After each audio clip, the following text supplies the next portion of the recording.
2, 1. This is high school football on iTalk 1067, presented by Sholo Ford.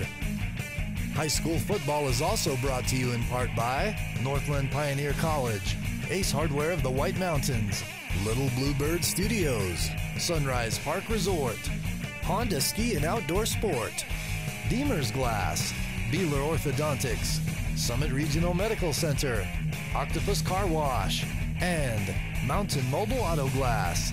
And now, Sholo Ford presents high school football. Well, we welcome you to Snowflake High School. Camden Smith, Mike Side with Punt Cooley for the 2018 state quarterfinals. This game featuring the Sabino Sabercats and the Snowflake Lobos. The Sabercats coming to the contest with a 9-2 record and the 3A South Championship. The Lobos with a 9-1 record. They are the 3A East champions. The Sabino Sabercats, number 6. The Snowflake Lobos, number 3 ranked team in the state as they go with seeding.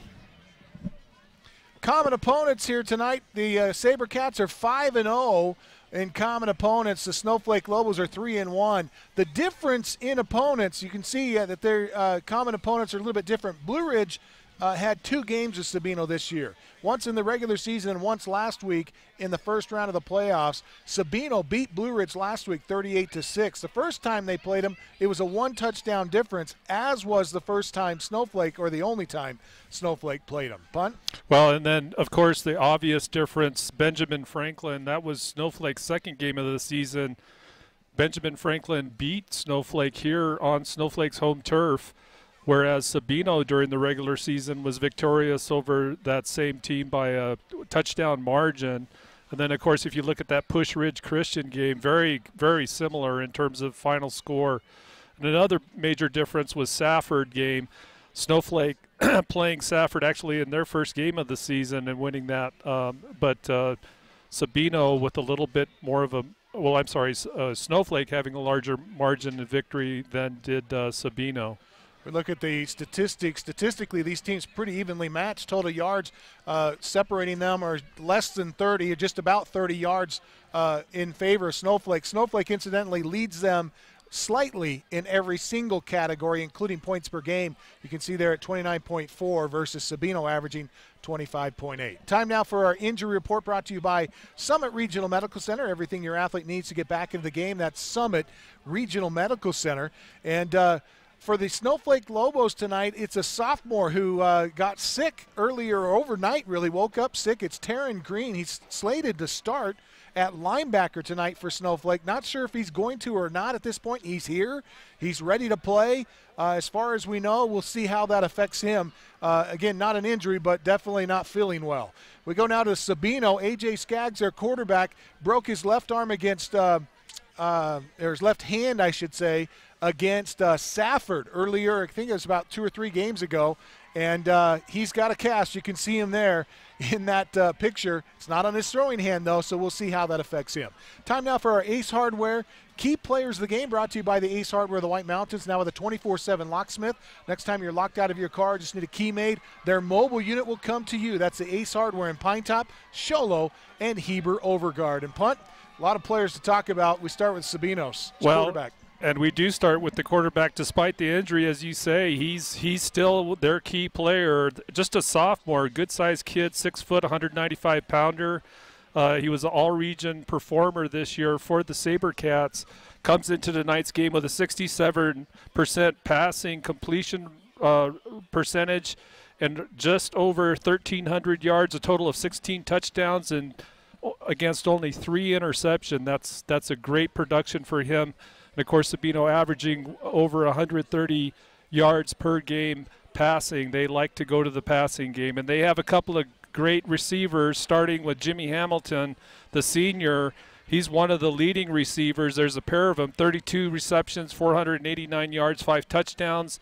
His playmate, Jason Petty, number 32, a junior, bigger kid, 6'3", 220, almost identical stats, well over 400 yards and 8 touchdowns on the season receiving the ball. And then a big key player defensively for the Sabercats, number 46, Richie Pena. He's their middle linebacker, senior 6 foot, 195-pounder. He'll lead the Sabercats coming into tonight's game in tackles, really anchors that defense for the visiting Sabercats. And then when we look over, we'll go to Snowflake's players here in just a moment. Let's go down to the field as we get the coin toss. Gentlemen, introduce yourselves.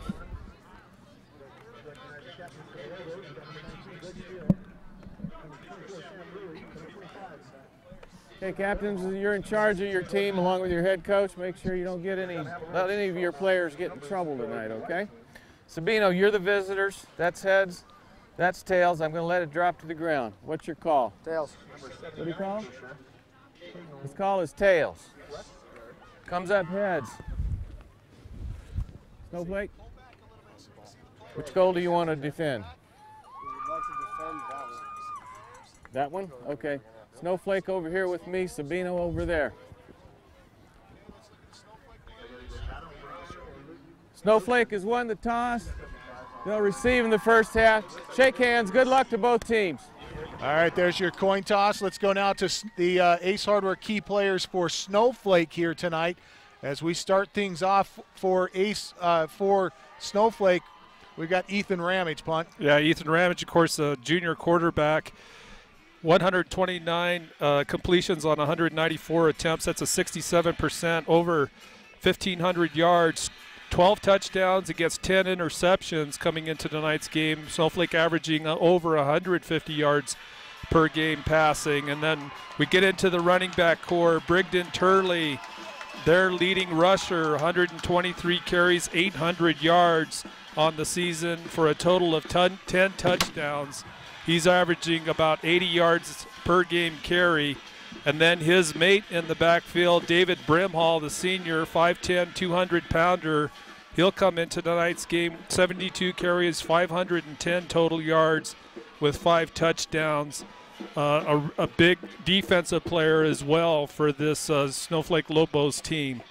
And then also defensively, a big player last week, and really just consistently through the season, number 24, Sam Rule, the senior.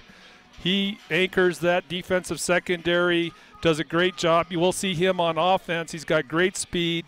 He's a favorite receiver of Ramage, and we'll see him be a target tonight as well, I'm sure. And then another big game last week, number 3, Luke Patterson, the senior, had a big game against who did they play? Last week.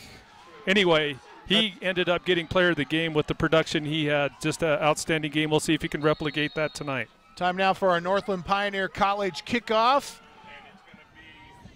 And it's going to be returned up to the 10, now to the 20, up the near left hash marks at the 20, looks like around the 30-yard line for Snowflake. Luke Patterson on the return for the Lobos. And the Lobos get things started off early with a decent field position here to start things off. It looks like they're going to mark him right at the 30-yard line. A little tough to see the jersey numbers here tonight for Sabino, so we're going to do our best. We also want to show you the region players of the game for both of these teams. We'll be doing that here hopefully at some point. Well, there's the graphic. We'll get back to that here in just a second as we have to get back to live action here. So Ethan Ramage in the gun, takes a snap, will pitch right side. It's dropped and picked up at the 25. That's Turley trying to get to the edge. Unfortunately for him, he slowed up, having to try to pick up that bobbled football, and ends up very shy of the 30-yard line. I think he comes up with a loss on the play. That's a fortunate bounce for Turley right here. It bounces right back into his hands. Number 1, Diego Armijo, coming off out of his safety position to shut him down on the sideline for the tackle. Loss of 3 on the play, and it's 2nd and 13. 2 men in the backfield between Ramage. Quick pass, and it is caught by Patterson. Patterson with the reception at the 36-yard line. Patterson with that quick in route out of the split. He beats the corner Logan Zarek to the inside, but again, Diego Armijo, big kid, 6'2", 175-pound safety comes up to make the tackle, but not after a nice gain by the Lobos. Patterson, the all-region 3A East first-team all-region punter, punt returner, and kick returner. Quick throw left side to Rulli, and Rulli cannot hang on to it. It's broken up by Hamilton. Yeah, that was a great defensive play by Hamilton. Just that quick route in, and had Hamilton, he actually hits that ball away, but had he not been able to get to that ball, Rule had nothing but green in front of him. So the Lobos on their opening possession forced to punt this one away. Good snap. A end-over-end punt. Knuckleballer that's going to take a Sabino Sabercat bounce after bouncing it around the 33-yard line. It'll be picked up by the Lobos at the 35, where Sabino will get their opening possession, exactly what they wanted to do on defense. And we talked a little bit about some of the key players here tonight, but some of the keys tonight, I think, for Snowflake is going to be ball security and execution inside the red zone have got to be two of them. They've also got to be able to shut down the pass, which they have very good secondary players. They should be able to do that here tonight. We'll see, though. This Sabino team's got some excellent athletes at the receiver position, as you've well said. Quick throw to the near side. Caught. Out to the 40, good block on 45 the edge. To the midfield mark, and Sabino down the left field line, and he could go. No, he stepped out of bounds at the 35-yard line. The reception was made to Hamilton. Well, you can see on the replay here, a great block out here on the edge, number 32, taking out the corner and allowing the receiver to run down the sideline. He stepped out, but had he not stepped out, you can see that he would have made it into the end zone on the very first play. Well, you can see why he's one of the South first-team all-region receivers, as he makes a Mountain Mobile Auto Glass first down for the Sabercats. Another quick screen on the far side is caught by Petty, and Petty has about 5 or 6 yards. Well, I got to tell you, Camden, our spotter has got his job worked out for him tonight. They have white numbers on white jerseys. All we can see is the outline. It's going to be tough to pick up these numbers. Easier to see on our screen than it is from our vantage point here in the stands. Second down and short. Man in motion towards the formation. They give it straight ahead to Brown. That's David Brimhall from a linebacker position coming in to get low on the runner and bring him down. A great job by Brimhall shooting the gap. But it will leave enough of a gain to leave Sabino with about a 3rd and 2, 3rd and 3 here in Snowflake territory on their first possession. You know, you were talking about the passing game. So far, Aj Skaggs with that injured, it's not on his throwing hand, obviously, but it doesn't seem to affect his ability to get the ball out to his receivers.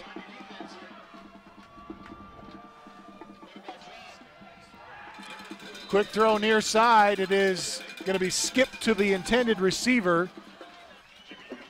Well, Skaggs thought about running with it and then changed his mind right when he made a step to the line of scrimmage. Ends up bouncing the pass. It was not a lateral, so it's an incomplete pass. That's Claudio Oviedo, the intended receiver. And a Skaggs back in at quarterback. That last series, we saw a new quarterback in for Sabino. Skaggs, though, takes the shotgun snap, but before he does, I think they called timeout. Call. Yep. Timeout. Let's step away. First charge timeout of the half. This is Sholo Ford's presentation of high school football on iTalk 106.7 and worldwide on iTalk1067.com. Hudson's Furniture has quality furniture at affordable prices. With their newly expanded showroom, they offer furniture for every room in your home, including best home furnishings, featuring solid wood construction and a lifetime warranty.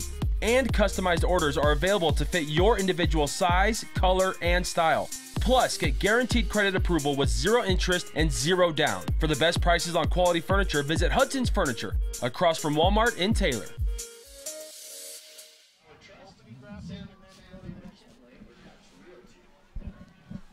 Well, we welcome you back here to Snowflake High School, where the Lobos are facing the Sabino Sabercats. As you look at some of the all-region first-team players this year for the Snowflake Lobos. We go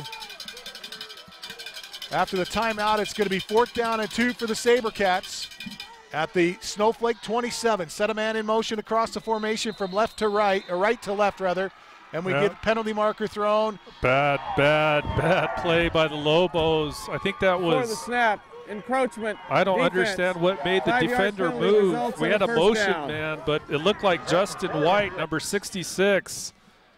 Big mistake there, 3rd and short. Now it's a 1st down, obviously, for Sabino without even having to snap the ball.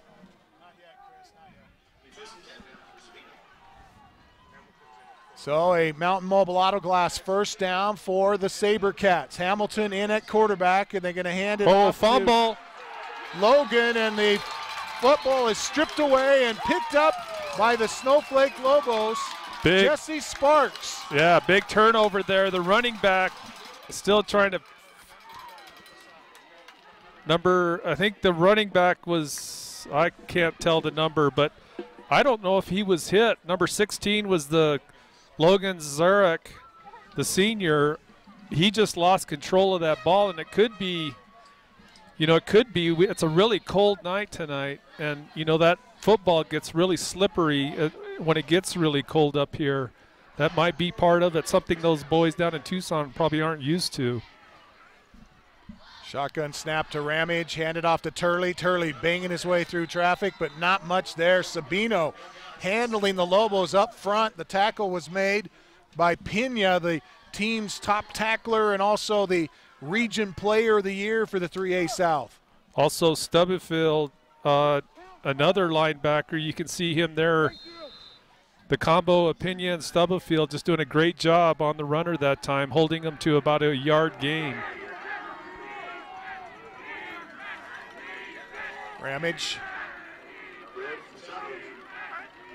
gets the shotgun snap, hands it off to Turley. Turley trying to steal on his feet, and the penalty marker comes in late. Looked like face mask. Somebody may have got their hand on Turley's face mask there. Yeah, well, credit Turley. He's making those guys work, the defenders, pushing against the tackles. The tacklers, I should say, and ultimately Sabino, one of the defenders, gets his hand up in the face mask of the runner. They're discussing that right now on the sideline, are the referees. So we'll see what they're going to do here. Joe Brown, the head official here tonight, getting set to sort this out. 2 fouls on the play. Personal foul, face mask on the defense. Let's go! Aiding the runner on the offense. Those penalties offset. We'll replay the down. So I don't know if we can get a replay on that to see the aid the runner call. The face mask will come in right about here. Right there, you can see him pushing his face mask, and they're calling it on David Brimhall, who literally grabbed his teammate and pulled him forward. Some great camera work there. We want to invite you to watch tonight's contest. If you're listening on radio, you can watch it on our website at italk1067.com. That's italk1067.com. So it'll bring up 2nd down and 9 from the 22. Wide receiver to the left, man in motion is Patterson. They hand to Turley. Turley fighting his way for some tough yardage, and Sabino very tough up front here tonight. And that's Pena at the bottom of the pile, that middle linebacker we highlighted at the top of the game. He's their leading tackler. You can see why. He's very quick off the ball. This time just shooting the gap right where the runner is. And their defensive end is pretty impressive too. I'm sorry, their tackle, big kid. I'm trying to find his number here. 79, 6'4", 275. 3rd down and long. Quick throw to the left side is going to be knocked away.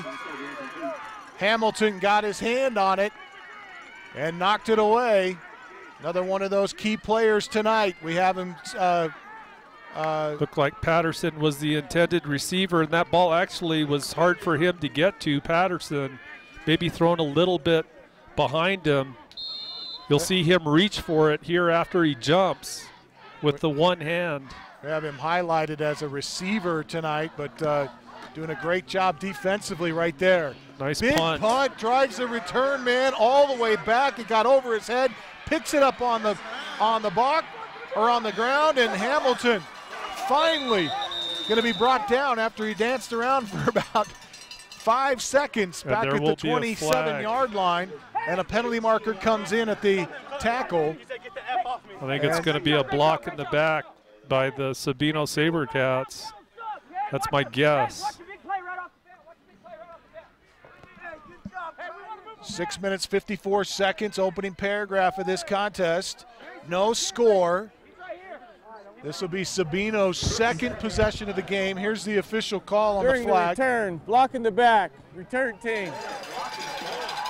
Half the distance to the goal, first down. So that was a big punt by the Lobos, and then combine it with that penalty, really pushes Sabino back just shy of their own 10-yard line to start this second drive of the game for the Sabercats. So Sabino backed all the way up to their 10. Skaggs hands it off right side to Brown, and Brown with a few yards out across the 10 to the 13. Looks like number 30 turned green along with Jesse Sparks in on the tackle after about a 3-yard gain. Doing a good job inside are the linebackers and defensive tackles for the Lobos. Two men split to the near side, single receiver to the right. Skaggs in the gun with one man in the backfield behind him. One split out to the right side. He throws right side, and it is incomplete, well underthrown. Intended for Diego Armijo. You know, these receivers for Sabino, they have a lot of height, especially compared to the shorter Lobo defenders. That we'll see if they try to take advantage of that height with their pass placements tonight. 3rd and 7. Looking to throw. Skaggs throws it across the middle, and it's broken up, knocked out of there by Taryn Green. Well, we got news. We should have updated you before. Ron Everingham checked on Taryn Green's status. He is going to play, and you see him right there. Well, if he's sick, he's sure not showing it. We've seen him on a couple of plays so far.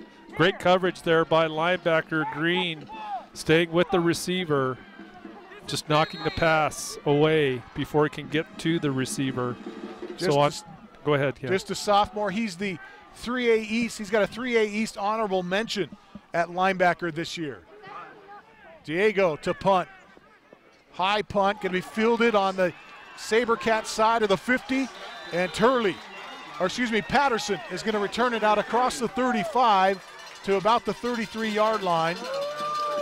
And so Snowflake with excellent field position. Sabino Sabercats unable to flip the field with that punt. I tell you, Patterson, we saw him break a punt last week for a touchdown. He is fearless, 5'6", 143 pounds, but he'll go right up into the defense with that great speed, does it there to put Snowflake in good, really good starting field position here on their second possession. He's, as you see on our graphic there, he's a first-team all-region punt returner. The first-team all-region punt returner, we should say. Pitch it right side to Brimhall. Brimhall going to be spun down at the line of scrimmage. There's that big defensive end I was talking about. Actually, another big defensive end, Caden Wessler. He's a senior, 6'4", 275-pounder. You'll see him cut through blocks right here. Actually, that's 78. Sorry, Brian Castellanos, 5'11", well over 200 pounds. Great shot there by our camera crew. Jimmy Maxwell with that shot there. We want to thank all of our camera operators here tonight, doing a fine job so far in this one. 2nd down and 10. Throw it to the right side, caught by Turley. And then, that is going to be Brimhall. No, it is Turley. Turley forced out of bounds, spun out of bounds after a gain of about 6. Gabriel Aguiar on the tackle, comes in to close them out, but nice little pass. They clear out deep with the wide out, allowing Turley to come in underneath for that reception out in the flat. So it'll leave Snowflake with about a 3rd and 4, 3rd and 5 here. 3rd and 5 from the 28. Snap it to Brimhall, hand it straight ahead. Or excuse me, to Ramage, hand it to Brimhall, and Brimhall with the Mountain Mobile Auto Glass first down out across the 20-yard line, gets to the 15 before he's dropped down. Actually, they'll mark him back at the 16-yard line. That's the best run of the night so far for the Lobos. Just a great hole. You can see him cut through the line of scrimmage here, get through. Armijo coming up from his safety position to make the tackle. Had he not been able to make that open field tackle, Brimhall would have had 6 for the Lobos. Just the 2nd carry tonight for Brimhall. He's got 14 yards on the night with that carry all right there. First time he was dropped down at the line of scrimmage. And we get illegal procedure, I believe, Before here. the snap, false start. Well, basically Offense. everyone on the 5-yard offense penalty. except for the center went No on first that down. one. So we'll set the Lobos back 5 yards here, but still first down. So red zone execution, one of those keys to the game here tonight. The Lobos, after getting into the red zone, now find themselves at the 21-yard line with a first down and 15 with 4:12 left to play first quarter, still no score. Ramage, 2 men in the backfield. Fake it to Turley, go left side to Tragan Stanifer, and Stanifer gets hit in the mouth after a gain of about 4. I don't know Makes how a great catch, though, and hangs on to it. How he hung on to that. I'm trying to get the number of the defender. That's definitely eligible for hit of the game. It looks like number 27, Daniel McAllister, coming up. Yeah, that's 27. That's a big hit, but even better catch, as you say, Standifer holding on to that.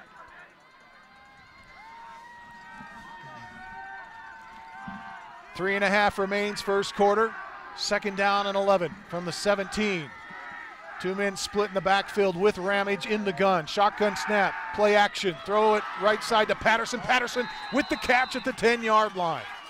He is spun down immediately, though, after a gain of around 6. Pena on the tackle.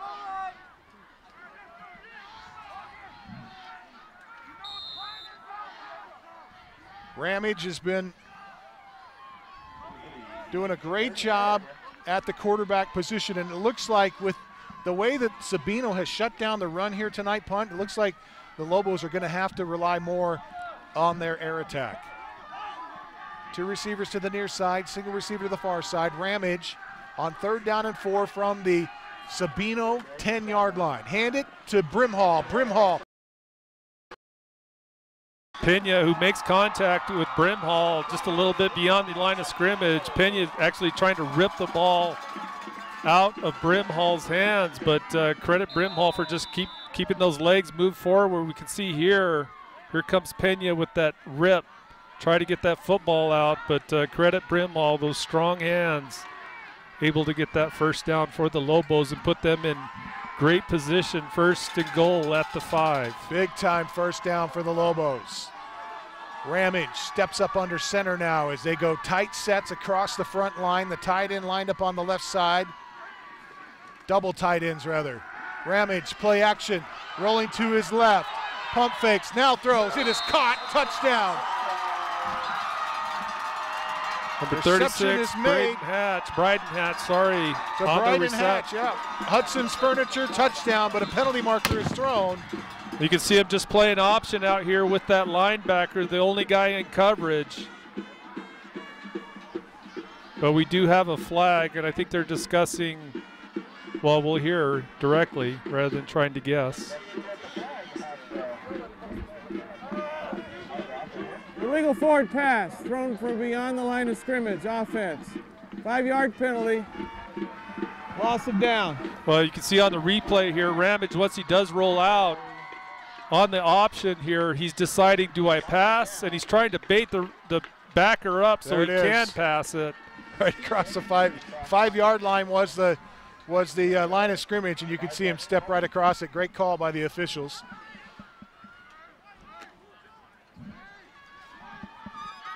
Looks like they move him, what, 4 yards on that? Well, I guess it goes from, yeah. So a 5-yard penalty from the spot. And a full house backfield with Ramage under center. Sparks leads away on a toss to the right side. Give it to Brimhall on the toss, and Brimhall rather turns it upfield and crosses the 5 to the 4, where he's brought down. And we've seen Snowflake use this formation a lot during the regular season. They'll put Sparks in the backfield in that wishbone formation just as a leading blocker. Sparks a big kid, big-bodied, 6'1", 264. So he'll lead block for those running backs out of that wishbone formation. They'll come back with that same formation here. Under center Ramage, full house backfield. Snap, hand to the third man through on the left side. That's Turley. Turley stood up after a gain of a 1 or 2. You're going to spot him at the 1-yard line. Looked for a while there like they had enough momentum and enough of a surge on that left side of the line. But it is really close. I mean, it's within a few inches of the goal line. And it will be 4th down. They give him 3, and 4th and goal from the 1-inch line. Gut check time here for both of these teams. Can the Lobos move that big offense or big defensive line of the Sabino Sabercats? Full house backfield again. Ramage under center. Takes the snap. Hand straight ahead. Sparks gets the touchdown. His first of the year. A Hudson's Furniture touchdown for the Lobos. They draw first blood. And again, all it is line surge up front with Sparks and that big frame of his. Good head of steam. He just powers it in for the first score of the night.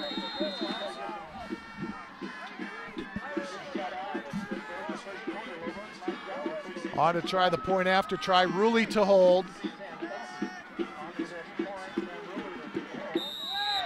And the point after try is good by Crockett. And with 32 seconds left before the first half, it is the Lobos up before the end of the first quarter, Lobos lead 7-0. This is Sholo Ford's presentation of high school football on iTalk 106.7 and worldwide on iTalk1067.com. Want to buy the #1 selling truck in America for over 41 years? Want to buy a vehicle with a lifetime engine warranty? Want to get the best deal in the state of Arizona on your new Ford car, truck, van, or SUV? Go to Sholo Ford. Anyone can say they'll give you a great deal, but Guy Hatch at Sholo Ford means it. In fact, he guarantees it. Buy the best from the best. Sholo Ford on the east end of the Deuce. So who's back? We have number takes 3 possessions here tonight to get the Lobos into pay dirt, but they finally do with a short field. This drive started, I believe, around the 49-yard line, 48-yard line. Northland Pioneer College kickoff by Crockett is a short one. It'll bounce at around the 23, picked up by McAllister. McAllister returns it out across the 23, call it the 24-yard line where they'll mark him down. Well, great coverage by the Lobos on that kickoff. Not a very deep kick. McAllister having a hard time picking it up, but once he finally does gather up the ball, he's just met by about 4 or 5 Lobo defenders. We have a penalty. After the play, personal foul, late hit on the kicking team. 15-yard penalty, first down. Big penalty there against the Lobos with the late hit on McAllister. Doesn't help. Lobos, after gaining a ton of momentum here, now find themselves giving up yardage the easy way. So instead of back at the 23, they're going to mark this at the 40-yard line. So late hit occurred at the 25. It's the 4th possession tonight for Sabino. Throws it right side to McAllister, or excuse me, for Hamilton rather, and it is incomplete. Well guarded down the far sideline there. And I think that was Patterson on the coverage. That was a fairly quick release on the pass by Skaggs, the quarterback. Gave it a lot of error to allow his receiver to run under it, but just good defensive coverage. But the pass protection here is just outstanding by the Sabercats. They're giving Skaggs all kinds of time. Skaggs just a sophomore. Takes a shotgun snap on 2nd and 10, flings it here to the near side. It is caught by Logan, and Rulli will upend him. Nice tackle by Rulli. That's a great tackle. Against a larger frame receiver, he goes low, down around the thighs, and upends the receiver. That's a big receiver, number 16, Zarek. Just a great open field tackle by Rulli on that play. That'll end the first quarter. We take a quick break. Back with more. We come back with the second quarter next. 7-0 Snowflake in the quarterfinals here. This game's presented by Sholo Ford on iTalk 106.7 and worldwide on iTalk1067.com. In today's challenging economy, having a college education is a must. Northland Pioneer College is here to help you prepare for your future. NPC is committed to providing you with the highest quality education with the lowest tuition cost in the state. We offer a variety of advanced learning classes to prepare you for a transfer or associate's degree, personal interest education, or earning your GED. Contact an academic advisor for more information. Go online at npc.edu.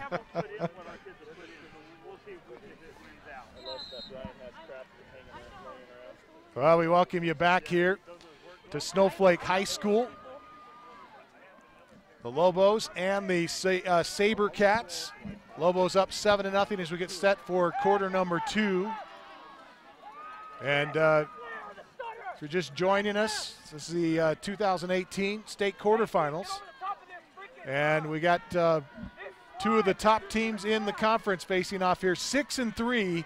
Facing off here tonight in this quarterfinal game. The winner of this game will play the winner of the Yuma Catholic Safford game that's happening at Yuma Catholic High School at the Shamrocks High School in Yuma. Skaggs to throw. On 3rd down, he's going to be sacked. That's a blitz on the outside. Number 36, Bryden Hatch. He just goes right at the snap. Great quickness, untouched from any blockers, and just has a clean shot at Skaggs. So where Sabino had a shot of perhaps getting a first down to keep that drive alive, you can see a corner blitz really is what it is. Completely untouched, and just Skaggs has no time. So it'll be another Sabino punt.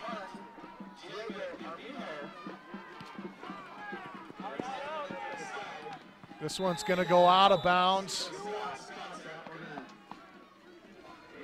Official will walk it back up to the 32-yard line. That looked like it maybe went out a little sooner than that, but official says at the 32, that's where Snowflake will get this possession. They lead 7-0 with 11:17 left to play here in this first quarter. Or excuse me, first half, I should say. As we get a shot at the marching band, Snowflake marching band here at Snowflake High School. All right, folks, here we go.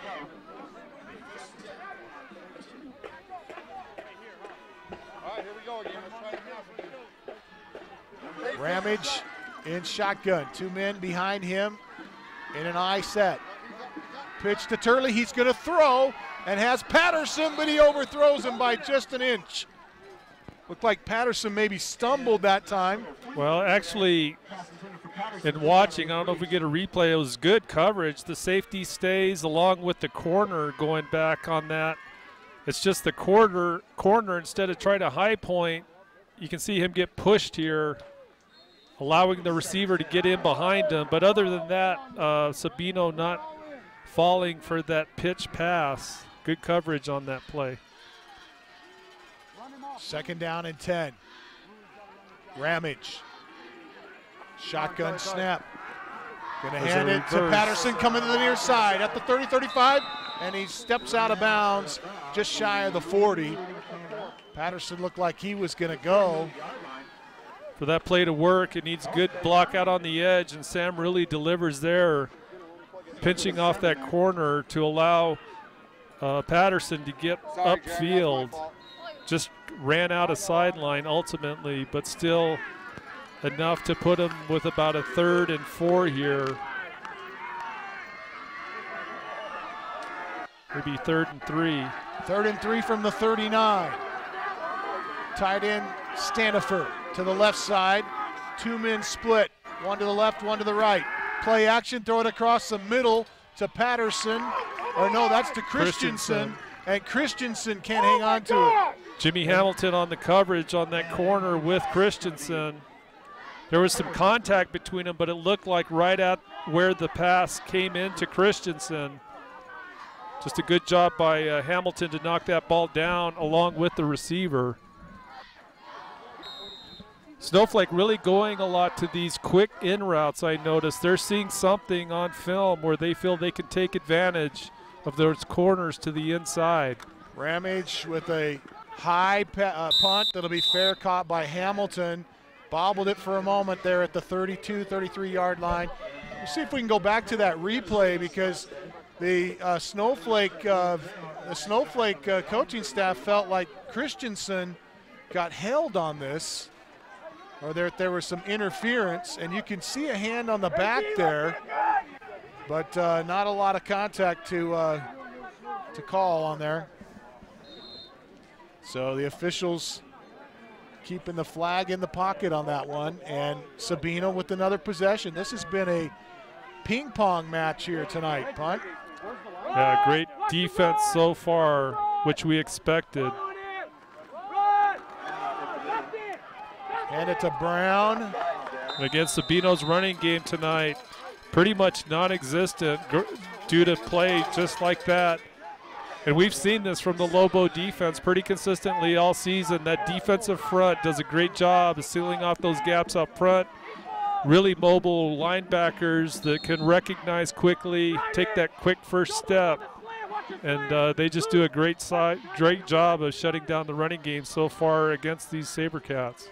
2nd down and 9 from the 34. I think that was there's a shotgun snap to Skaggs. Give it to Brown, and Brown tries the left side this time. Not much there as Brimhall able to knock him down at the 36. Well, Brown makes a good run in terms of cutting upfield once he finds a seam, but credit Brimhall for that quick move to the inside, playing outside in, and just lays a big hit on Brown to limit the gain. So it'll leave Sabino again 3rd and about 8. No, I'm sorry, about 7, maybe 6. 3rd and 6 at the 37. Empty backfield, 5 receivers. Throw it to the left side on a wide receiver screen to Hamilton. He gets the first down and then runs out of bounds at about the 45-yard line. And a good block out there by Petty, I believe it is. Right there, yeah, number 32, pushing Rulli out of bounds to allow a little bit more room for his teammate to get the first down, Hamilton. Jimmy Hamilton, the senior wide receiver that leads the team in receiving yards. So far tonight, Skaggs has not been hampered by that broken hand at all. Shotgun snap, Skaggs throws to the left this time. It is caught, and it'll be close to a first down. Petty on the reception this time. Good run after the catch by Petty. You can see Brimhall come out, make the initial hit right at the sideline, but credit Petty for just sticking with it, getting a couple of extra yards after that catch. 7-0 Lobos. 9:02 left to play, 2nd quarter. 2nd down and 1 from the 47. Hamilton's going to step up under center and go with a long snap count here. Snowflake not biting, but then he carries himself, quarterback keeper, for the first down. Well, they try to initially pull the defenders off, get him to jump. They hold tight, does the defensive line for the Lobos, but then Sabino with that quick snap And he just barrels ahead in that little seam between the center and the guard and leans forward to get the first down. And you kind of lulled him to sleep there. Nice design play. Normally you would see a team call timeout after that. I think Snowflake anticipating a timeout there after they couldn't get him to jump off sides. And so he takes a snap and has a little open seam. Had he not fallen and not slipped there, I think he may have gone for more. Throw to Armijo out on the left side. And Armijo has close to first down yardage as he dives for the yard marker at the 35-yard line. They get into Snowflake territory. Hatch on the tackle, but Diego Armijo. But again, those quick passes, we see Sabino now attacking those flats, you know, with those little bubble screens out to the receivers. They've had success now with a few successive plays to either side to get those yards they need for the first down to keep this drive alive. Hamilton stays in at quarterback and takes the shotgun snap and runs to the left side. Hamilton with some room has a first down and more. Hamilton going to be ridden down by Hatch at the 33-yard line, but another Mountain Mobile Auto Glass first down. So whenever we see Hamilton in at quarterback, they like that run option with him. This time just reading the defense well, runs off to that left side and finds plenty of room to get the first down. Clock approaching the 7-minute mark of this second quarter with the Lobos up 7-0. First and 10. Sabino at the Snowflake 24. Screen right side to Hamilton. Hamilton is going to be upended at the 30-yard line. And it looks like Brimhall maybe got the worst of that one. He looked like he got up a little slow there. Sparks and Brimhall combined on the tackle. Second down and 7 coming up after the gain of 3.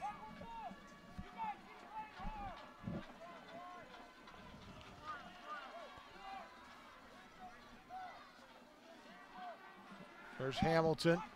Snowflake bringing Standifer out of the middle linebacker position. They'll go with more cornerbacks or more defensive backs here on their defense. Armijo Diego now at quarterback. He keeps it straight up the middle, has a first down across the 10-yard line. David Brimhall. Mountain Mobile Auto Glass first down. David Brimhall makes a touchdown saving tackle at the 8. Like to say it's a run-pass option, but I'm not even sure if they're playing it as an option. Armijo delays a little bit upon getting that snap, but he quickly just runs upfield. You can see Brimhall come in from behind here, tries to knock that ball loose, but a great drive here by the Sabino Sabercats. Well, let's take a look at what Snowflake has been able to do. Here's your all-region, first-team all-region, 3A East all-region players. And first of all, we have to mention the 3A East Region Coach of the Year is Kay Solomon. The Player of the Year is David Brimhall. Here's your first-team all-region team. And out of the 28 players selected, 13 positions were selected to the Snowflake Lobos. The Lobos, in some cases, getting multiple positions. You see the list here. Jake Christensen, Justin White, Jesse Sparks, Sam Ruley, Cody Fox, David Brimhall, Bryden Hatch, Caleb Yucatil, Luke Patterson, Ethan Ramage, Tragan Sandifer, Brigden Turley, just to name a few on that list there. As they also had several players with second-team honors. Jordan Patton, Ethan Walker, Brendan Beatty, and Samuel Crockett all made the second team. And then honorable mention went to Taryn Green, Mason McKinley, Carter Solomon, and Logan Whitman. After the timeout, first down and goal from the 7. Diego takes the direct snap and runs it straight ahead from the shotgun position and gets it across the 5 at the 4-yard line. Well, interesting formation. They'll put receivers out wide on both sides, does the Sabino Sabercats, and then with Diego Armijo in as quarterback, really with that defense spread out sideline to sideline, they're just shotgunning runs right up the middle. Now they're going to go with Hamilton at quarterback. Second down and goal from the 4, and Hamilton will be hit in the backfield. It'll be a sack. Caleb Ucatil is going to get the sack for the Snowflake Lobos. That's a perfect defensive play there by Ucatil. He's unblocked. He'll rush right in and grab Hamilton. Hamilton didn't have a chance of getting outside thanks to Ucatil. His great play, good penetration from that defensive end position, just shut down the edge completely. Mentioned he was a first-team all-region offensive lineman. See him at the defensive line position making his presence known. Skaggs to throw, has a man, it is caught in the end zone on 3rd and goal from the 5, and it's a Hudson's Furniture touchdown to Jason Petty. Well, you know, Snowflake in a zone defense, and after a while, you know, if with good receivers, smart receivers, they'll start moving around into gaps, and that's exactly what Petty did that time. He left the corner and moved back towards the middle, and Aj Skaggs finds him in that seam between the corner and the safety to hit him for the touchdown.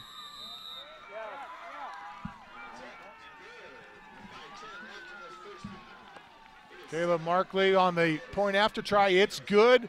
We step away. We're tied at 7. This is Sholo Ford's presentation of high school football on iTalk 106.7 and worldwide on iTalk1067.com. Orthodontist Dr. Joshua Beeler has been providing family-friendly orthodontics in Sholo and the entire White Mountains since 2006. If you need braces, stop in and see the friendly folks at Beeler Orthodontics and meet their professional staff. Dr. Beeler and his team have the latest in orthodontics technology, and they work with each patient individually to custom tailor the most effective treatment plan for the best results. Beeler Orthodontics is a proud sponsor of high school sports. Beeler Orthodontics, live to smile, love your smile. Welcome back. Tied at 7. That score on our graphic is wrong. We're tied at 7 with 5:10 left to play in the second quarter. The Northland Pioneer College kickoff is returnable at the 35. McKinley gets it across the 40 out to the 45-yard line on the Northland Pioneer College kickoff. When it comes time to your college education, choose a college with the lowest tuition in the state of Arizona, Northland Pioneer College. Well, a little Pusch kickoff by Sabino. Not sure what they're trying to accomplish there because Snowflake ends up with McKinley's return. They end up with great starting field position at their 46 of the Lobos. Ramage in the shotgun. They set Rulli in motion across the formation from left to right. Give it to Brimhall. He's hit at the line of scrimmage and dropped down there. In fact, he may have not even gotten back. Oh, they do give him forward progress to the line of scrimmage. 78, Brian Castellanos for Sabino, the 5'11 junior. One of those big, thick linemen up front. Just an outstanding job. Actually, the entire Sabino front getting a great surge off the snap. And just no room whatsoever for Snowflake on that running play. Second down and 10. Ramage, single back in the backfield. They set Turley in motion from the left side. He goes left to right. Now throw to Turley on the right side. He bounced it off of his chest and incomplete. Just did not look it into his hands. He was trying to catch it off the chest. Well, and I'm not sure through his peripheral vision if he could see the defender coming up as well. You can see him make a beeline right here. It looked like he turned his head. Yep. That's number 18, Gabriel Aguiar, closing in quickly. So an incomplete pass will leave Snowflake here with 3rd and 10. I thought you pronounced that wrong, Punt, but it does look like it's Aguiar. At least that's how it looks like it's spelled. Ramage rolling to his right, throws to Turley, and Turley has the reception at midfield. Crosses midfield into Sabino territory, will be dropped at the 47-yard line by Hamilton. Now they mark him back at the 48. So a good completion by Ramage, just a little short. Good open field tackle as well by the defender Hamilton. I'd be curious to see if Snowflake actually punts here or if they may try a fake. We're in the second quarter, 3:47. They're just past midfield are the Lobos. Ramage stands at his 41, and they do fake it. They give a direct snap to McKinley, I think. Looks like they're going to be short, though. They try that surge right up the middle. Yep, McKinley will be a yard short. I kind of had a feeling that Snowflake, with that good field position, actually at the 49 of Sabino, if they would try something to try to keep that drive alive with just a few minutes left here in the second quarter, they do end up a yard short. They'll hand the ball over. Sabino now, of course, with great starting field position on this possession. They'll start at their 45. 3.5 left to play before halftime. We're tied at 7. Skaggs gives to Brown, and Brown gets across the 45-yard line out to the 47. And again, that defensive front for the Lobos, just outstanding work by the big boys up front. Just not much room whatsoever for Sabino on that running play where they go up the middle. They gain about 2 at best. 2nd down and 8 from the 47. See the shot of Skaggs there. He sets the man in motion. Across the formation, they pitch it to Hamilton. Hamilton looked like he was going to throw it for a second. Then he ducks his shoulder and gets out to the 45-yard line, and a loss of 2 on the play. Well, we'll call it a loss of 1. It's just good closing angle by, I'll get his name here, Brig Turley, along with Brimhall as well, taking good angles on Hamilton there. It was kind of a read option for Hamilton. He elects to just hang on to it instead of passing. 3rd down and 9. Shotgun snap to Skaggs. Skaggs in trouble, and he gets away from the rush, throws right side, and it is caught by great catch. Diego Armillo. Man, Armillo, one, has to go up high to catch that ball, but then coming down, that ball floated coming out of Skaggs' release because he was avoiding tacklers. You could see the ball float. But credit Armillo for, one, catching the ball with the length of that frame and then to get his toes down right on the sideline. Just great work there by Armillo. That one in the running for our Deemer's Glass, or excuse me, our Beeler Orthodontics straight line play of the game. We'll mark that one for you because that one is certainly a big-time play by Armillo. Brown with a yard or 2 across the 40. Sparks on the tackle. Sparks actually coming from the opposite end position to slide down the line of scrimmage to help on that tackle. Very mobile defensive lineman is Sparks. He likes to get into a lot of plays. 2nd down and 9 from the 38-yard line of the Lobos. Shotgun snap to Skaggs. He throws. It is caught. 1st down. Petty tripped up inside the 30-yard line, knocked down at about the 26 by Bryden Hatch. Well, Sabino flooding a zone there, that short zone out in the flat with 3 receivers, and just a good job of finding Petty in that seam between the corner and the linebacker. Nice pass by Skaggs. Enough to get the 1st down and keep Sabino alive with this drive with the score tied at 7. Clock approaching the 1-minute mark of the second quarter. Sabino not really worried much about the clock here as they hand it straight ahead to Brown. Brown to the 20. Brown with the 1st down across the 15. They'll mark him at the 15. Taryn Green finally tackles him, but not before he picks up the Mountain Mobile Auto Glass 1st down. That's one of the better runs inside moving against that interior Snowflake defense that we've seen tonight from the Sabercats. Great work by Brown. 1st down and 10. Skaggs in the gun. Hands to Brown again. Brown slips the tackle at the line of scrimmage. Will be spun down. It's McAllister, by actually. McAllister. No, that may have been Brimhall, wasn't it? No, number 27 is the carrier. Oh, excuse me. McAllister on the carry. But it was Brimhall. Brimhall spun him down. That's right. Gain of about 3 on 1st down. 2nd and 7 from the 15. 30 seconds left on this first half clock. Set a man in motion. That's Hamilton. They hand to him. He sweeps left side, gets the edge, and he's going to be knocked down near a first down. Ruley knocks him out of bounds on a big hit. Actually, that's 32. Josh Solomon. Is that a 32? Or no, I'm sorry, 36. Bryden Hatch with good angle, good speed to the sideline to knock Hamilton out of bounds before he can get that first down. You can see him go. That's Taryn Oh, no, Green. that is number 30. Taryn Green and Ruley, yep. Good speed, good closing speed to keep him from getting that first down. Just 19 seconds left here for Sabino. 3rd and 2, clock stopped with the ball going out, with the runner going out of bounds. They hand it off, and stacked up at the line of scrimmage. McAllister on the carry, but I don't think he got there.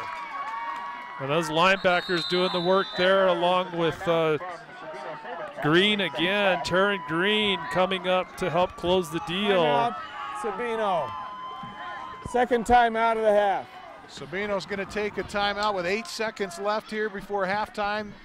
We are tied at 7. We keep it here. And man, Punt, this has been an outstanding first half, a very close game as we expected.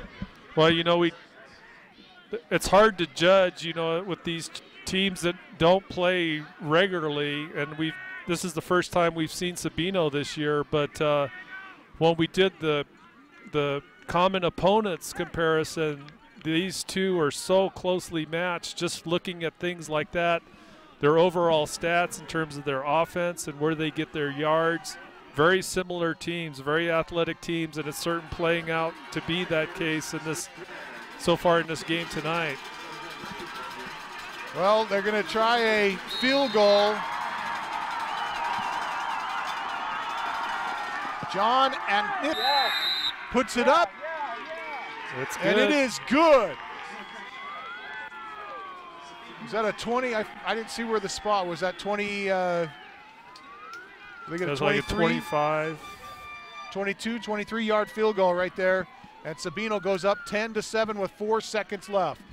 We'll keep it here, and we'll talk about some other region players, or region honors, we should say. One of those is Sabino's region, or excuse me, we should talk about Sabino's region players. This is their first team region players: Jason Petty, Logan Zarak, and Richie Pena, Caden Wetschler, and Jimmy Hamilton, all with first team region honors. Several players with second team and honorable mention as well. And of course the 3A East region, or excuse me, 3A South region coach of the year is Sabino's head coach. I don't know if we have that graphic or not. There he is, Ryan McBrayer, the Sabino Sabercats head coach, is the 3A East, or 3A South rather, region coach of the year. And we'll talk about the 3A East region coach here in a moment. The Northland Pioneer College kickoff is a high end-over-end kick that's going to be blown dead. Looked like Sabino was offside, I believe. Procedure call, I think. Let's go to the graphic on Case Solomon. The 3A South region coach of the year is Case Solomon. And well-deserved 3A East region coach of the year. I don't know why I'm having trouble with East and South tonight. We need to get you a compass tonight. Team, 5-yard penalty. Close. So there we go, 5-yard penalty.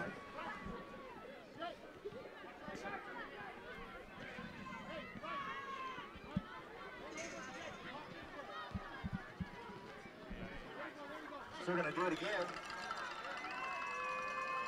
Out of bounds for us, we can take a shot.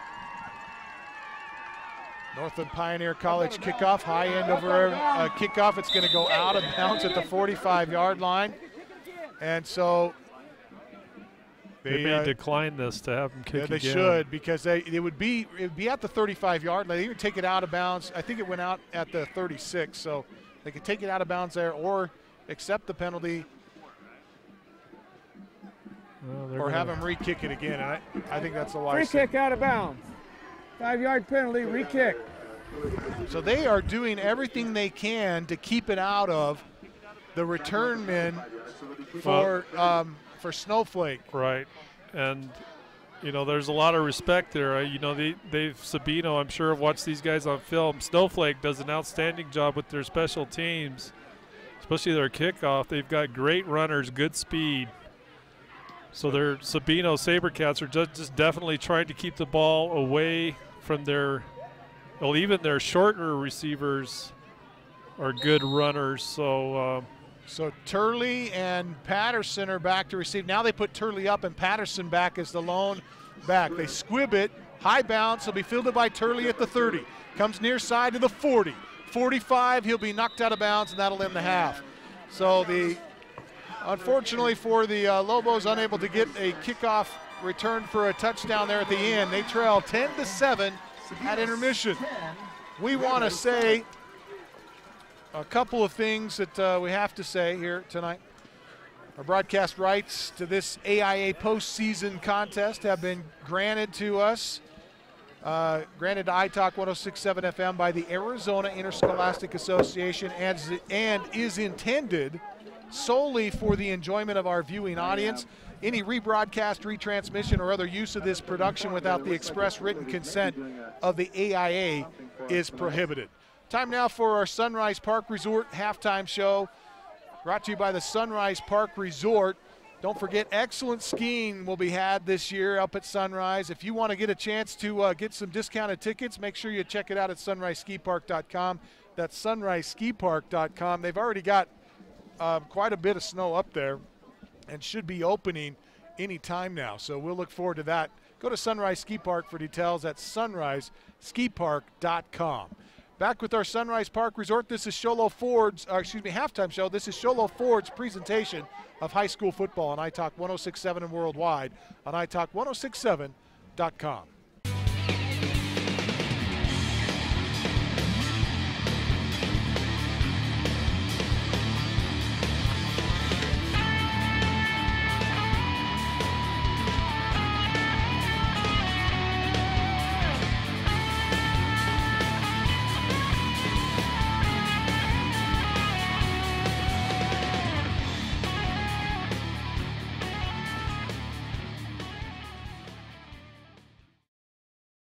Need hats, shirts, or jackets embroidered with your logo? Get custom embroidered products from Little Bluebird Studios. That's right, the company that does the best job screen printing t-shirts and hoodies now offers embroidery. Little Bluebird Studios is a local company with skilled designers that care about your company's image and brand. Call Little Bluebird Studios today, 928-351-7942, or online at littlebluebird.org. Little Bluebird Studios, the company that cares.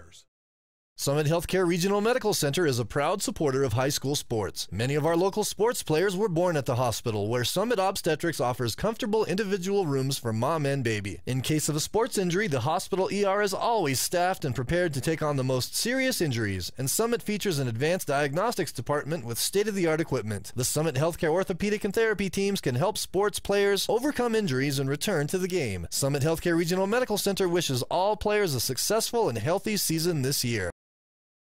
When you think glass, think Deemer's Glass in Lakeside. Deemer's Glass offers the best selection of quality glass with affordable prices. They do full home window packages, replacement windows, custom shower doors and enclosures, custom mirrors in many shapes, styles, and colors, glass doors and hardware, commercial glass for buildings and offices, skylights, screens, fire-rated glass for your fireplace or stove, window film, and more. Visit Deemer's Glass today on Porter Mountain Road in Lakeside or call 1-888-GLASSMAN.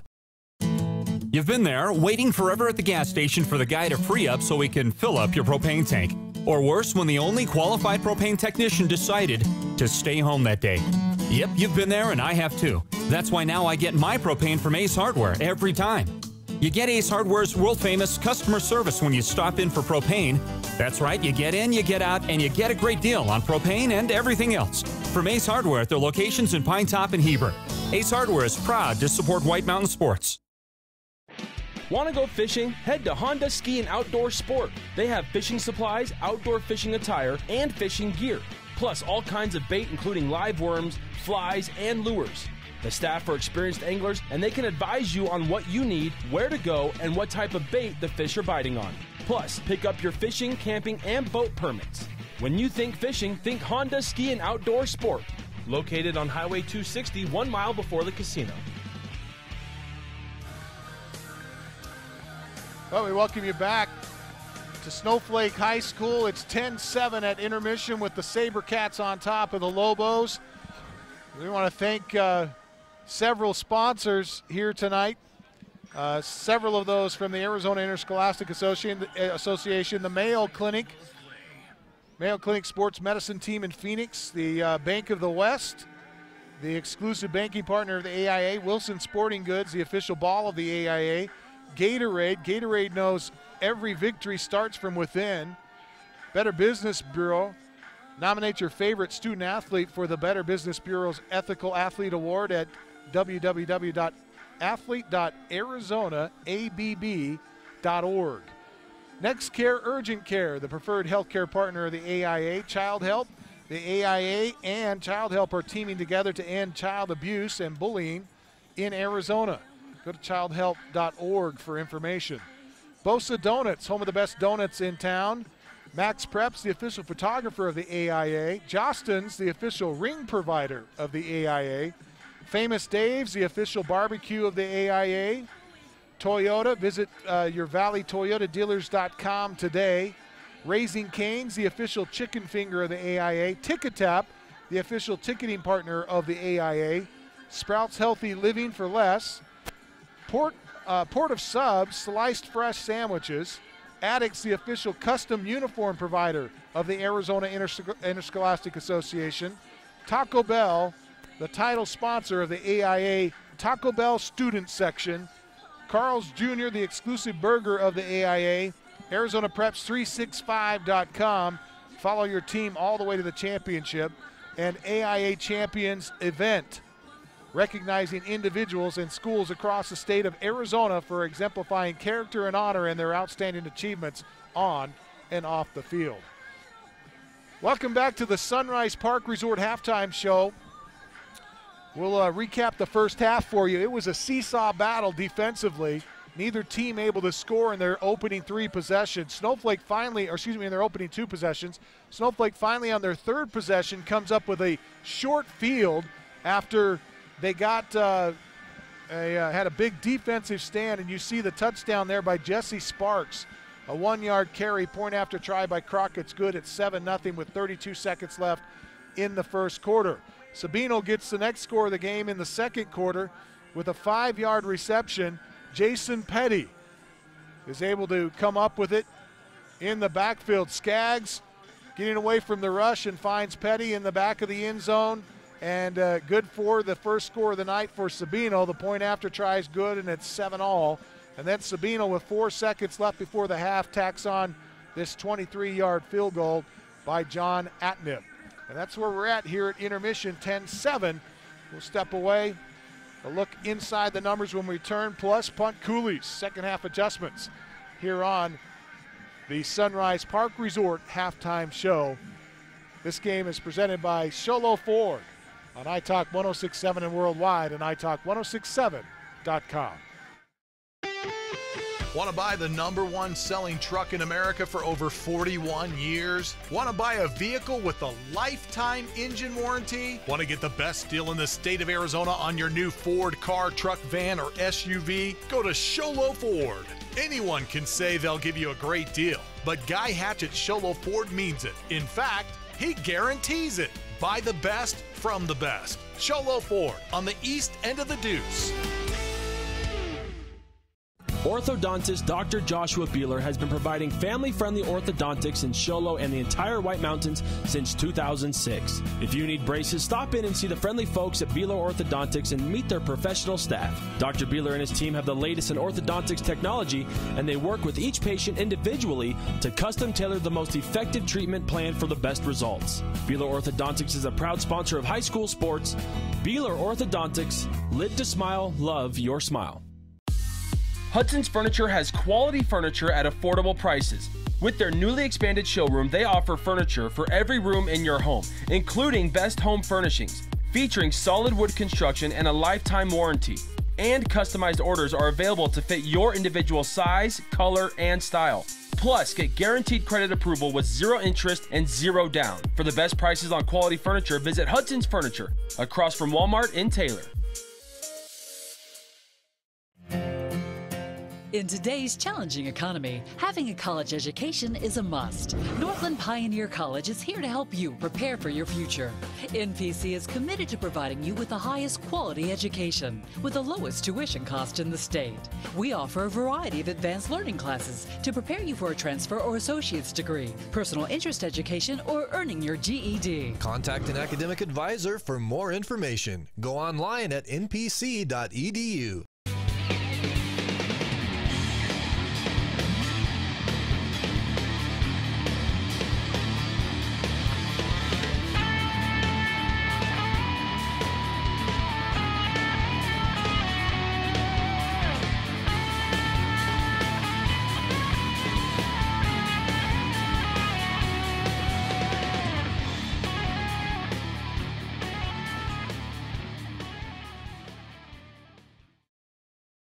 Need hats, shirts, or jackets embroidered with your logo? Get custom embroidered products from Little Bluebird Studios. That's right, the company that does the best job screen printing t-shirts and hoodies now offers embroidery.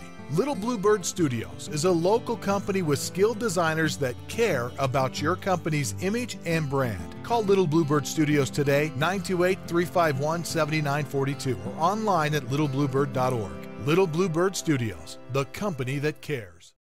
Summit Healthcare Regional Medical Center is a proud supporter of high school sports. Many of our local sports players were born at the hospital, where Summit Obstetrics offers comfortable individual rooms for mom and baby. In case of a sports injury, the hospital ER is always staffed and prepared to take on the most serious injuries, and Summit features an advanced diagnostics department with state-of-the-art equipment. The Summit Healthcare orthopedic and therapy teams can help sports players overcome injuries and return to the game. Summit Healthcare Regional Medical Center wishes all players a successful and healthy season this year.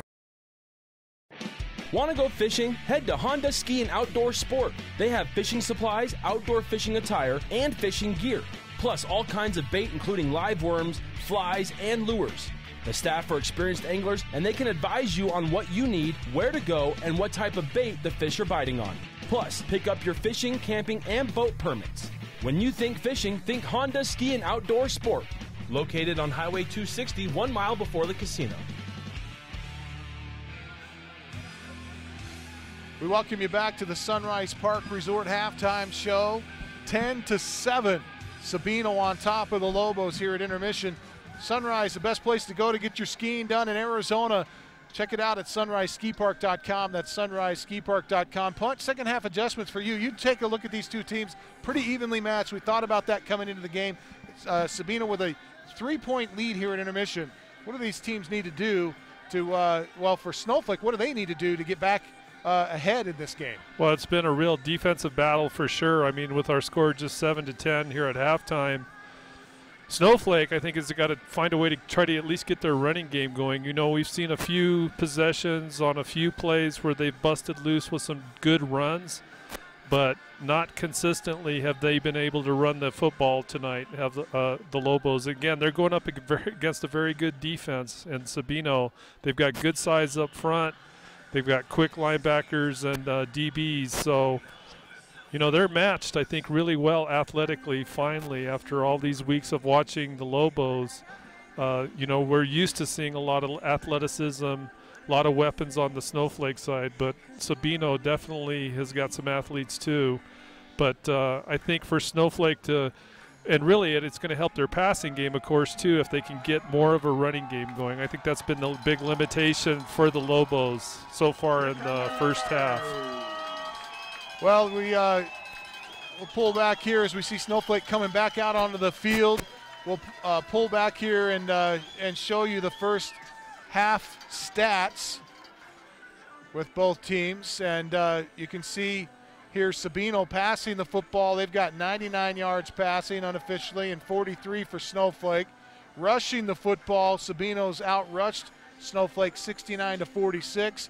The one turnover is in Sabino's favor. 168 yards total offense for Sabino versus 89 for Snowflake, and a 10-7 difference here at intermission. We'll step away. Back with more of our Sunrise Park Resort halftime show and our second half when we return. This is Show Low Ford's presentation of high school football on iTalk 106.7 and worldwide on iTalk1067.com. You've been there, waiting forever at the gas station for the guy to free up so we can fill up your propane tank. Or worse, when the only qualified propane technician decided to stay home that day. Yep, you've been there and I have too. That's why now I get my propane from Ace Hardware every time. You get Ace Hardware's world-famous customer service when you stop in for propane.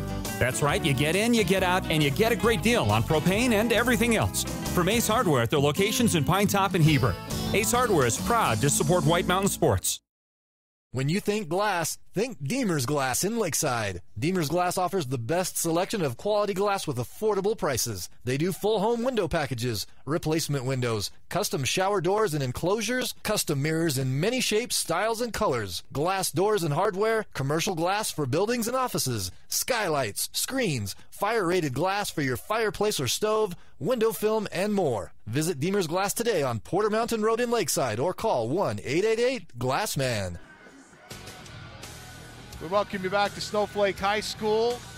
2018 state quarterfinals. It's Sabino up 10-7. Let's go downstairs and check in with our sideline reporter, Ron Everingham. Ron? Down here with Coach Solomon. Coach Solomon just mentioned in the crowd here for a playoff game. Say something about these guys. These guys have been coming out all year long supporting you.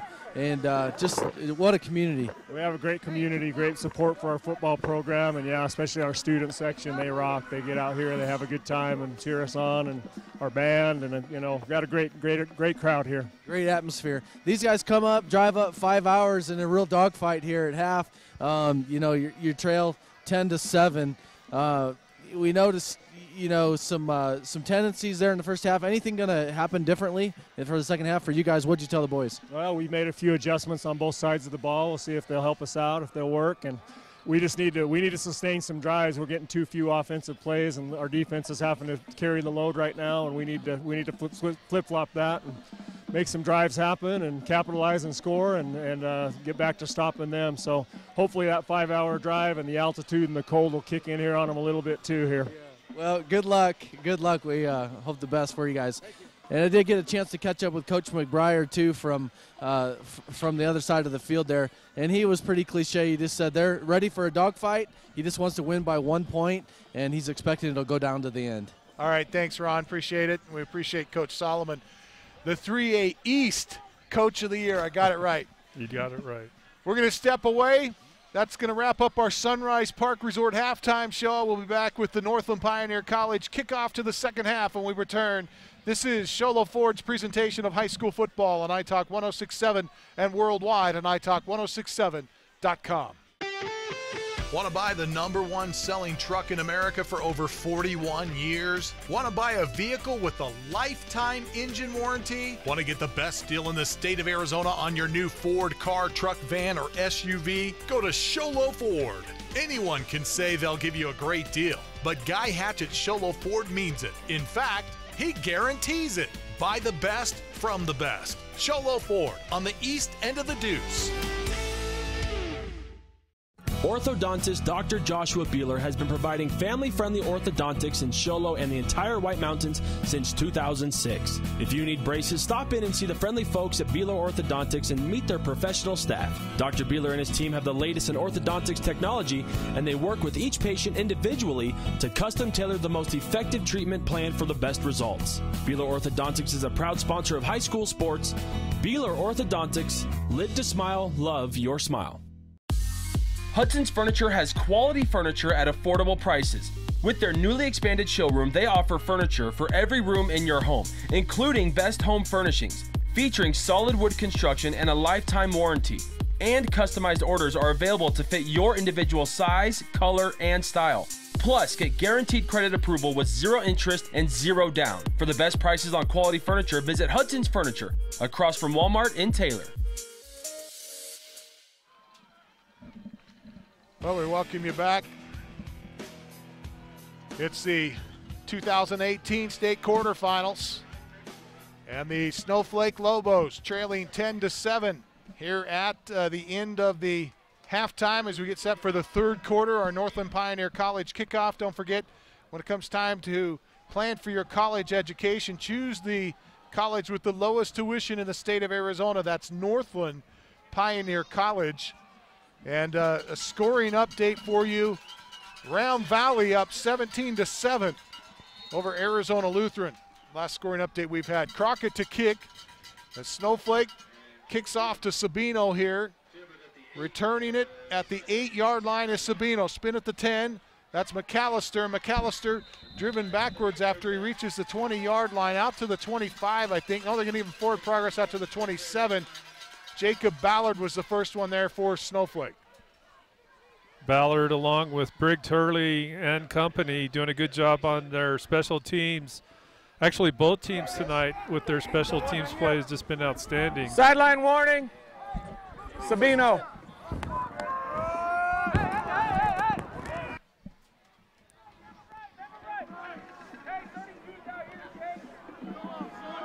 So Sabino will have it at the 27, their own 27. Skaggs sets up in the shotgun. Single back behind him by about 5 yards. Pump fakes, throws to the left side to Armijo. Armijo makes the catch at midfield. Armijo with another spectacular grab. And you can see that pump fake by the quarterback. Skaggs are doing it out and up with Armijo. Armijo will beat the corner and then go down the sideline. Good coverage, actually, by 36, Bryden Hatch. But Armijo's long frame, those long arms, able to go up and high point the ball for the reception. Big start here to start the second half for the Sabercats. Daniel Armijo, nice job by our truck, getting the pictures and the graphics as they give to Brown this time. Brown hit at the line of scrimmage and driven backwards. Sparks and Turley in on that shot. Tackle looked like saw Brimhall come up off the pile. You could tell as well from that defensive end. And again, we've seen that a lot from the Lobos front really all season long. Those guys are just really solid up front with that defensive line. Sabino with the football.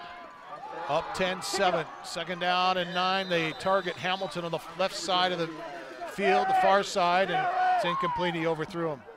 And again, against that zone defense, Sabino, at least on this first possession, tried to attack those seams between the corners and the safeties along the sideline. That ball just overthrown, really didn't have a chance of getting to the receiver.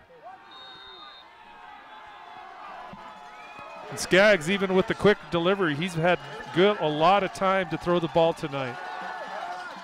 Skaggs looking to the right side. It is Armijo caught for a first down. A Mountain Mobile Auto Glass first down for the Sabercats.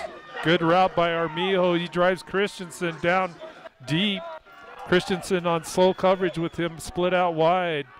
And then Armijo plants his foot and drives out to the sideline in a very well-placed pass by Skaggs on that timing route for the reception.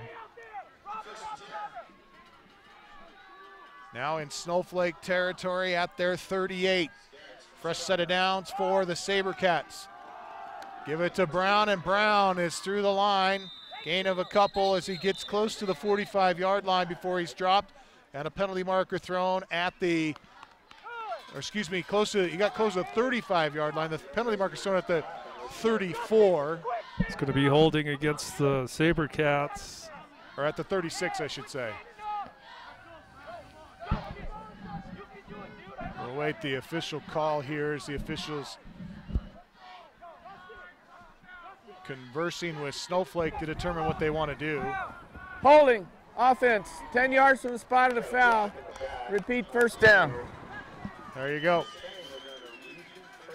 That's a big one. You get Sabino driving there and then giving up a holding penalty like that. Not what they wanted to do. First down at 16 now from the Snowflake 38. Skaggs in the shotgun.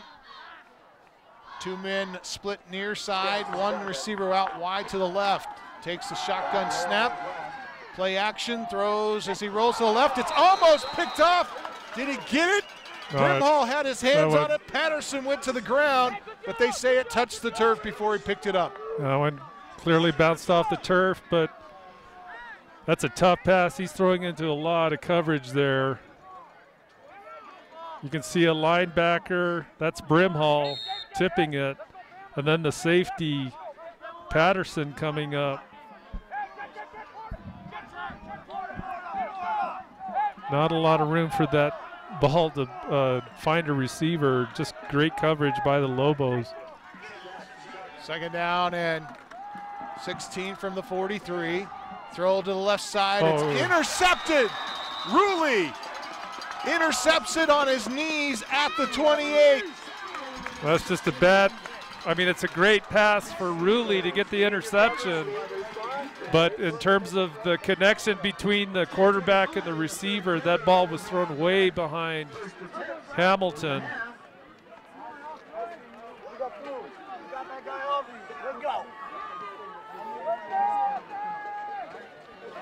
You can see on the replay there, Hamilton was driving, or I'm sorry, that's Petty, was driving to the inside, and that ball thrown behind him.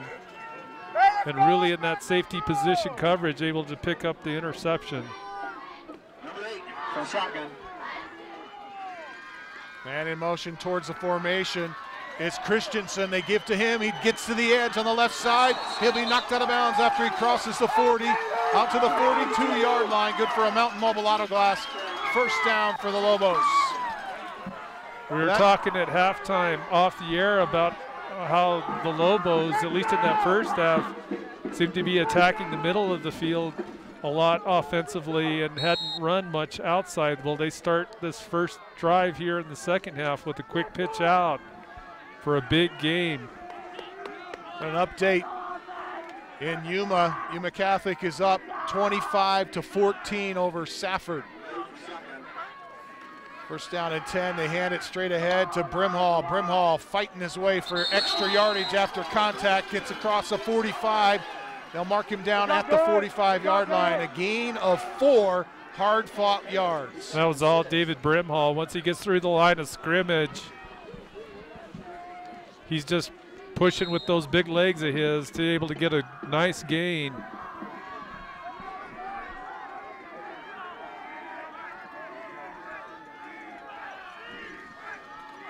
Second down and 6 from the 45. Ramage looking to throw this time. Rolls to his right, pump fakes, throws, and throws it into traffic, and it was almost picked off. Patterson, the intended receiver, but they had a couple of defenders over there. Hamilton was one of them, and I think Hamilton may be the one that got his hands on it there and had the shot at intercepting. Yeah, he's kicking himself. He had a clean shot at that pass. Does a great job of high pointing to get to the ball before the receiver. You can see it here. Nice high point. Oh, he had it.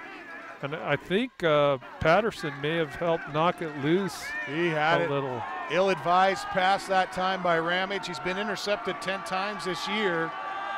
And he was almost intercepted one more right there. Third down and 7. About 3rd and 6. He throws. Big rush. As he throws, and it's incomplete. That's a blitz from the outside. I'm not sure if that was Petty. Jaden Petty.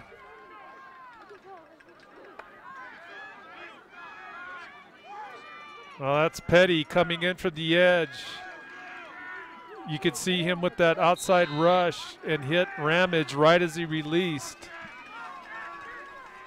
So the Lobos forced to punt this one.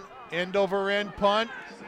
It's going to be, takes a Lobo bounce after bouncing near the 28, rolls inside the 20. It'll be picked up at the 18 by the Lobos. Another scoring update to get out to you. If I got this one right, beginning of the third quarter, Northwest Christian is up 13-7 over Ben Franklin. And as we mentioned earlier, Yuma Catholic, excuse me, that one's 14-7 Ben Franklin. Yuma Catholic is up over Safford. I forget the score in that one. I think it was 25-14 in that contest. We'll try to keep you up to date on those other quarterfinal matchups that are happening around the state. We've got, I'm going to show you a bracket here in a second of the state tournament, give you an idea of what the implications are of those games. They hand it off left side to Alegria, number 10, on that speed sweep, trying to get off to the left side. But again, great defensive work by the Lobos. You could tell, along with the outside linebacker, I think that was Bryden Hatch, doing a great job of just setting the edge out there, not allowing the run to get outside. 2nd down and 9 from the 18. Armijo is going to QB now. He comes straight up the middle. Sparks in on the stop. Ruiz also in on the stop. It's a good hit by Ruiz. He just hits Armijo straight up and pushes him back right at the line of scrimmage. So leave Sabino 3rd and about 8 here. Skaggs from the gun. 3rd down and 8 from the 19. Takes the shotgun snap with an empty backfield, throws to the left side, and it is caught, but Hamilton is spun down. I believe that was it's Bryden Hatch out on the coverage. That's doing a terrific job that time. Yeah, step for step with Hamilton. Just great defensive coverage. And I'm surprised they throw that ball. It really is just an out route right at the line of scrimmage. Maybe you're surprised they didn't throw deeper. Right. 7:45 left to play 3rd quarter, 10-7. Sabino forced to punt here with a 3-point lead. Caught by Patterson. Patterson almost overran it. Able to come up with it in Sabino territory. He's fighting his way to the 40-yard line. We get a penalty marker thrown. Patterson doing a good job of fighting his way forward. He's a much smaller player out there and looks like he's carrying tacklers with him. We'll await the call here from the official.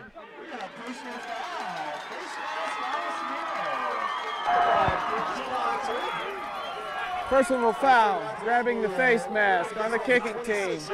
15 yards from the end of the run. 1st down. Well, Cam, you know, it goes without saying in close games like this, 7-10, Sabino up. You know, penalties and turnovers play huge. I mean, normally they make big differences in any kind of a game, but with a tight game like this, both teams really need to watch out in terms of having ill-advised penalties, and certainly they want to avoid turnovers as well. Hand it off to Turley. Turley bangs his way forward, going to be driven backwards after he gets a couple of yards.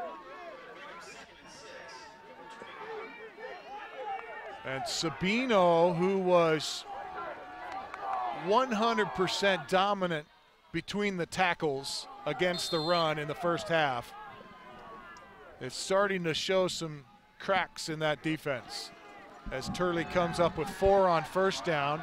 2nd and 6 now from the 21. They've got Brimhall and Turley lined up in an I formation to the left of Ramage, who stands in the gun. Hands to Turley on the counter to the right side. Turley fighting his way through some traffic. Has good yardage across the 20 and down to about the 18, it looks like.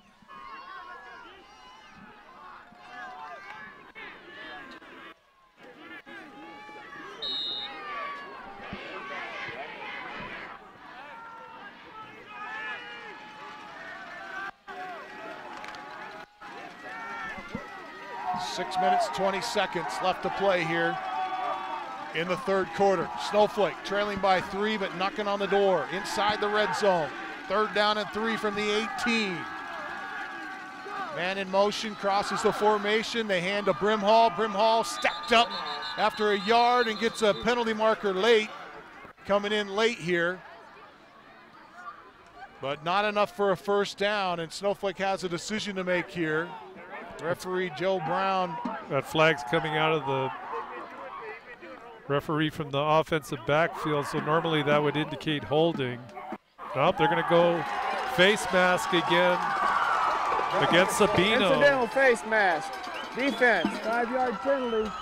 That results in a 1st down. So again, you know, those penalties make a big difference. We saw earlier face mask penalty that puts Snowflake on the Sabino side of the field. Now Snowflake down in the red zone, well inside the red zone, at about the 7-yard line. Mount Mobile Auto Glass first down for the Lobos after the penalty. 1st and 10 from the 12. Shotgun snap to Ramage. They go counter, give to Patterson. Patterson slips the tackle, spins, gets inside the 5. What a play by Patterson. He looked like he was going to be stopped in the backfield. Well, it's a good block out here as well. You can see it right there, almost close to being a block in the back, but it was good restraint by the blocker. But a great move, as you said, by Patterson to put it inside the 5-yard line.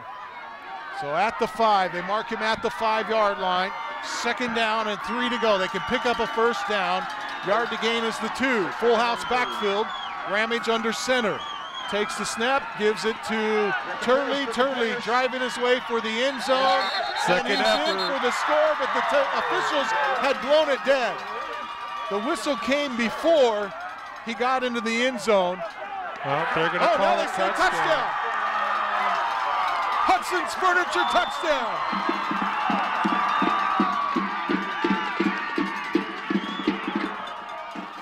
You can see the second effort here. He spins his back right there, and you can see now aiding the runner there. They're lucky they didn't get that call. His own guy tackled him into the end zone. We saw a penalty called on that earlier in the game in the first half, but referees didn't see it on that play. Brigden Turley, the 5-yard touchdown for the Lobos. With 4 minutes and 54 seconds has put the Lobos up again in the contest in this seesaw battle. Point after try by Crockett is good. The Lobos lead by 4, 14-10. We'll step away. This is Sholo Ford's presentation of high school football on iTalk 106.7. And hold on, we've got a penalty marker down. We'll go to the flag here in just a second. Right there. Sideline warning. Yeah. Snowflake. And yeah, that basketball we'll step coach away is out now. on the That's field. our Sholo Ford's presentation of high school football on iTalk 106.7 and worldwide on iTalk1067.com. In today's challenging economy, having a college education is a must. Northland Pioneer College is here to help you prepare for your future. NPC is committed to providing you with the highest quality education with the lowest tuition cost in the state.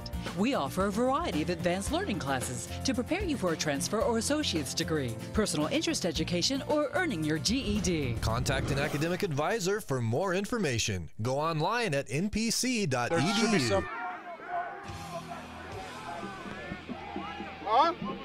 14-10. I think the official's microphone might be on. Is it the official? No. No, it's not the official. Never mind. We'll get that in a second. Northland Pioneer College kickoff by Crockett, fielded by Hamilton at the 30, out to the 35, and will be knocked out of bounds near midfield.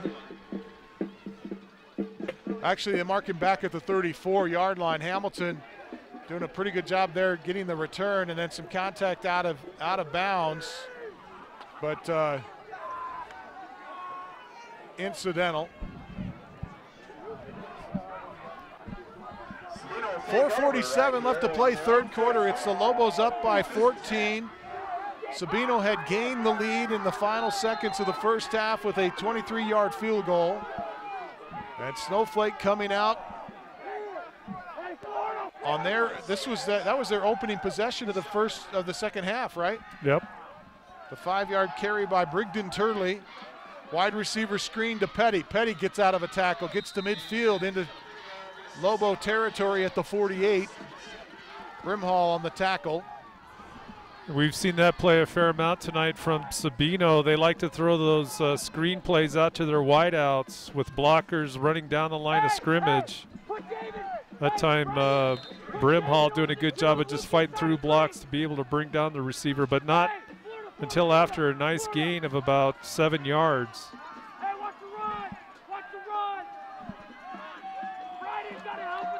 Skaggs in the gun. 2nd down and 3 from the 49. They quick pass to the near side, caught by Logan, and Logan has a 1st down across the 35 out to the 30 or 40, across the 45 out to the 42. Good for a Mountain Mobile Auto Glass 1st down. Bryden Hatch on the tackle coming up from his safety position.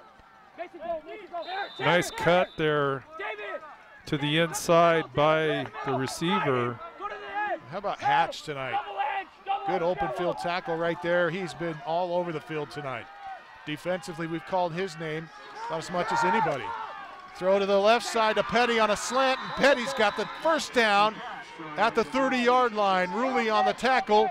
Good for a 12-yard pass reception. Skaggs. That's just a great pass. Perfect pass, perfectly placed, good coverage by Ruley, but that's the benefit of having a bigger receiver working against a smaller defensive back. Just great execution by the Sabercats. Excellent field position to start this drive for the Sabino Sabercats, and Turley comes up with one of those potential glass-shattering hits of the game, the Deemer's glass-shattering hit of the game.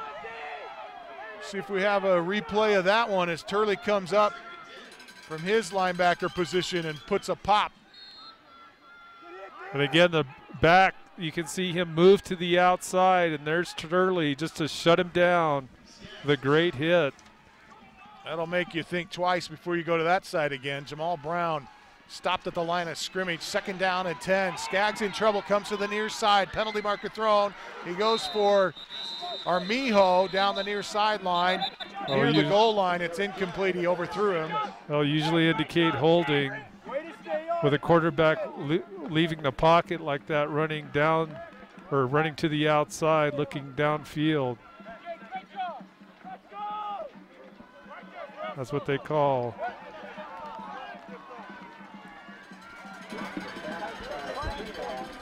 Illegal block, hands to the face on the offense. 10 yards from the spot of the foul.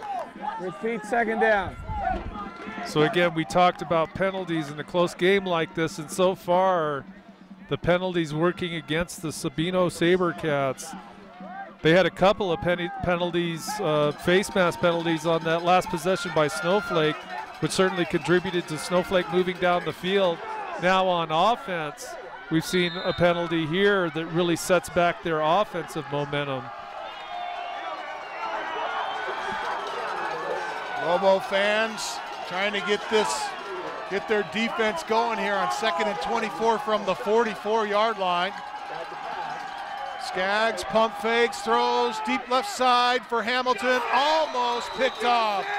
Ruley almost gets another pick. It's a good job by Ruley playing center field, just playing deep. Looked like Hamilton might have had a shot down the sideline to get to that ball, but Ruley just does a great job. And again, you know, we've seen Skaggs with good time in the pocket tonight. That offensive line of Sabino doing a good job of giving him protection tonight.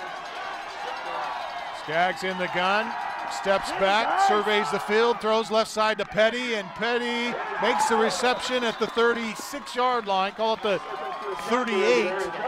Ruley on the tackle, good for about 10 or 12. So we're in the 3rd quarter with 2:20, just almost 2 minutes left. 4th and about 15 for Sabino. Pretty sure they're going to go for it here. They're going to keep their offense on the field. 4th down and 18 at the 38-yard line. 2 minutes left here in the 3rd. Sabino throws. Skaggs had it tipped, and it's incomplete. Well, that's a ball, well-placed pass against the defense, and that's on the receiver, Sam Valenzuela. A little bit of a high pass, but Valenzuela had both hands on it, just couldn't pull it down. Showing Hamilton here, he had a shot at it as well, but it went off of Valenzuela's hands. And that is going to go down as a turnover on downs. Snowflake with decent field position here again. You can see there the receiver just short arms it. That's a pass that definitely should have been caught.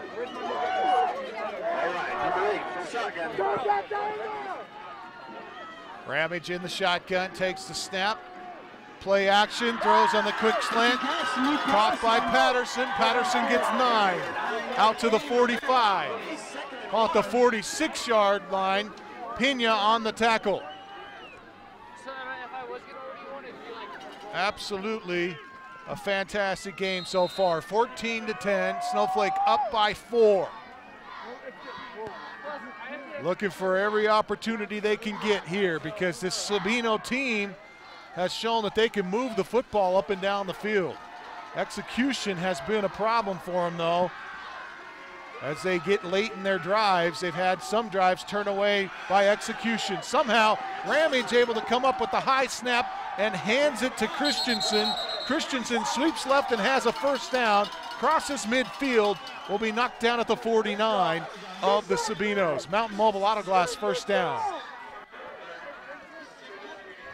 But again, that's something we did not see much in that first half, was the Lobos attacking the outside. Both times they've done it tonight in this, in the second half, they've been able to bust off some good gains. That's just experience right there, Punt. Christensen stopping, waiting for the ball as he recognized the high snap, and they avoid a turnover and get the first down. The Mountain Mobile Auto Glass first down. Ramage takes the shotgun snap, hands it to Brimhall. Brimhall slips a tackle, has about 5 or 6 across the 45 to around the 43. Well, we talked at halftime about Snowflake needing to get their running game going here in the second half, and they've done exactly that. Coach Solomon talked about adjustments they were going to make coming out of the locker room at halftime, and whatever adjustments they're making, I think it has to do with their blocking schemes, because the inside gaps right now are working much better for the running game for the Lobos. 11 seconds left here in the third quarter. Play action, Ramage in trouble. Rolls to his right, throws to Brimhall. It is caught, but not much on the reception, maybe a yard or two out to the 41-yard line. Pena on the hit. That's going to end the third quarter. We go to the fourth and final with the Lobos up 14-10. This is Sholo Ford's presentation of high school football on iTalk 106.7 and worldwide on iTalk1067.com.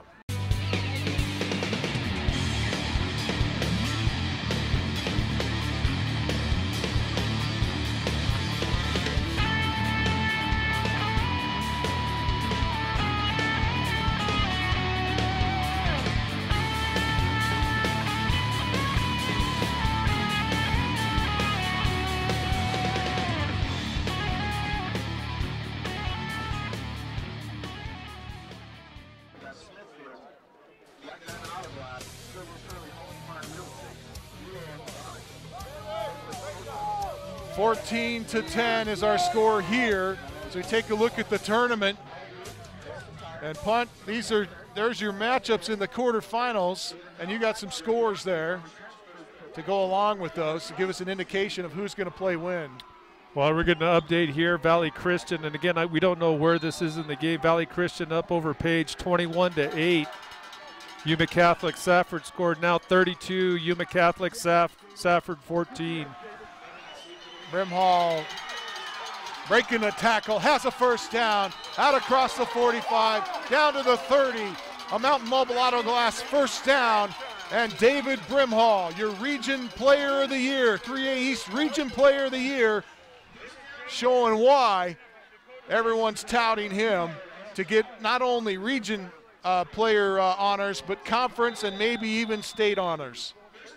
Well, just a lot of heart there on that run. And this is key, you know, this Snowflake running game, especially now that they have the lead 14-10. If they can get this running game and keep it going, it's going to burn up a lot of clock for the Lobos. Oh, fumble, the handoff between Christensen and Ramage this time. Christensen able to fall on it, but then again, not after not until after losing about almost 10 yards on that fumble. Smart play by Christensen just to fall on it, not try to pick it up. But still a big loss here for the Lobos. Another high snap, although that one didn't seem that high. Just a bad exchange between Ramage and Christensen. That's a timing play that has Christensen crossing in front of Ramage right at the snap, and the last 2 times it just has not been there. Play action, throw on the slant to Patterson, and Patterson can't hang on to it. Incomplete. Hamilton. And again, that's that in route. We saw Snowflake throw that pass a lot in the first quarter. Just a quick in. This time Hamilton coming up and closing quickly on the ball. Great job by Hamilton to pull the hands down of Patterson to force an incompletion. 3rd down and 18 from the 38. 10:46 opening paragraph of the 4th quarter. Snowflake up 14-10. Big 3rd down play here for the Lobos. Ramage in the gun. Single back behind him is Brimhall. Oh, an interception by Pena. Pena, he's gonna go. Pick 6. Wow. Pena on the blitz, you can see it. I don't know if we have a replay. He's gonna come off that left edge. Pena from his inside linebacker position. You'll see him put his hands up and somehow collects that pass. Just great linebacker play by Pena, and he's one of the players we highlighted at the top of the game, a defensive leader for the Sabino team, and we can see why here. Just outstanding linebacker play by Pena. 56-yard pick 6, and Sabino back up in front.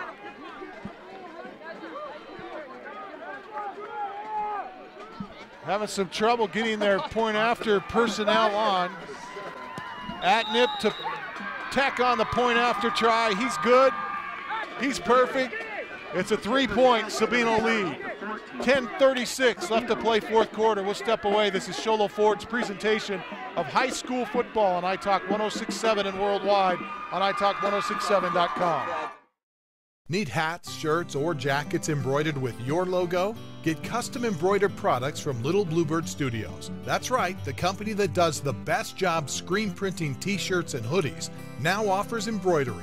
Little Bluebird Studios is a local company with skilled designers that care about your company's image and brand. Call Little Bluebird Studios today, 928-351-7942, or online at littlebluebird.org. Little Bluebird Studios, the company that cares. And he caught it.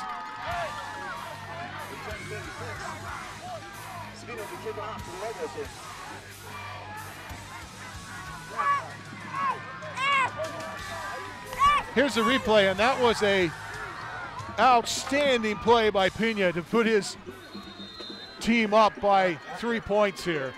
Northland Pioneer College kickoff. Atnip kicks it deep. Returnable out at the 8-yard line. I think this is Patterson. Patterson crosses the 20 now out to the 30-yard line. And a good return by Patterson. Well, just an outstanding football game. This thing's been back and forth all night long. That's a huge play for Sabino. They've stalled a little here offensively in the second half. And you got to credit Snowflake's defense for helping them stall. But great defensive play by their linebacker, Pena, to get that interception and take it in for 6. And it's really going to kind of change things. Snowflake now needs to get back on the aggressive side. They've got a gap to make up here. Shotgun snap to Ramage, tosses to Brimhall, sweeps right side, has big yardage. It's a horse collar around the 40-yard line, close to a first down, and penalty markers fly. That's number 27 on the tackle, Daniel McAllister, and you can see him get up high.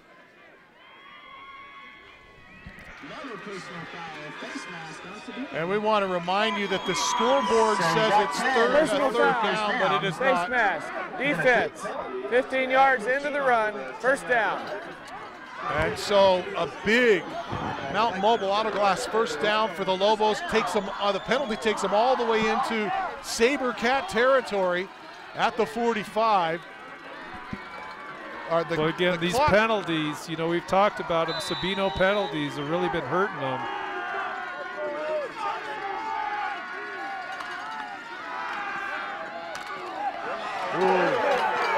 Brimhall keeps his legs going. Oh, brother. That one in the running for our Beeler orthodontic straight line play of the game, as David Brimhall will not go down. Watch him get hit here. He gets hit. There's 4 guys in that scrum right there, Sabino guys. Another face mask call on Sabino. These face mask penalties are just killing the Sabercats. And they have had their hands. Personal foul, face mask, defense. 15 yards into the run, first down. Looks like the clock operator has the quarter correct now. We are in the fourth quarter, 10:08 left to play. Another Mountain Mobile Auto Glass first down for the Snowflake Lobos. This drive has been aided by 3 penalties already. Man in motion is Patterson. High snap, hand to Turley. Turley fumble, had it stripped away, falls on the ground. Sabercats say they've got it. They've got it. Officials still what no are they going to say here? At the 16-yard line, officials talking about it. We'll see on the replay here in just a second, but Turley had it stripped away. I think they're just looking for the spot.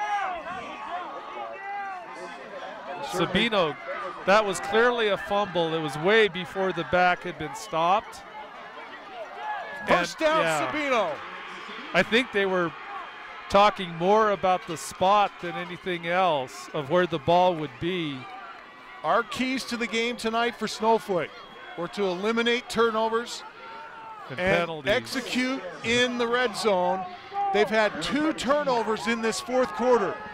One that led to the touchdown, the pick 6 by Pena, and this one that cancels out a big-time drive that had a chance to put them back out on top. They're down 17-14 with 10 minutes left to play now in the contest, and we get a late flag here as Sabino tries to set up in their offense, and we'll await the call of the official. But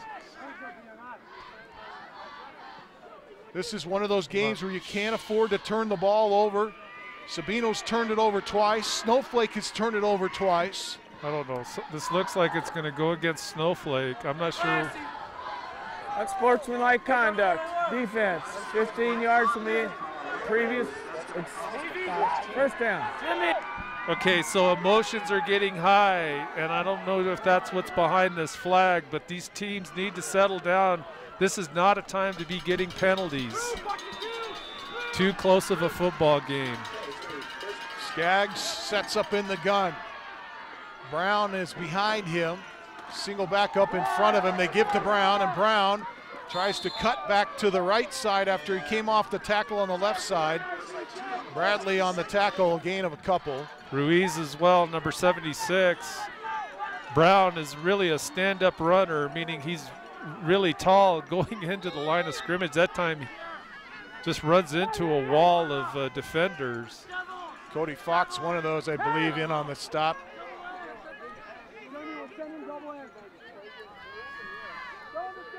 Hey, don't show it so early! Don't show it so early! Scoring updates. Actually, I think we may have gotten that wrong. I don't think Cody Fox is even on the field. We get timeout by Sabino. Timeout, Sabino. Gives us First a chance timeout. to take a look at the brackets one more time and give you some scoring updates. Punt, you've got some scores there for us as we take a look at the bracket. Safford and Yuma Catholic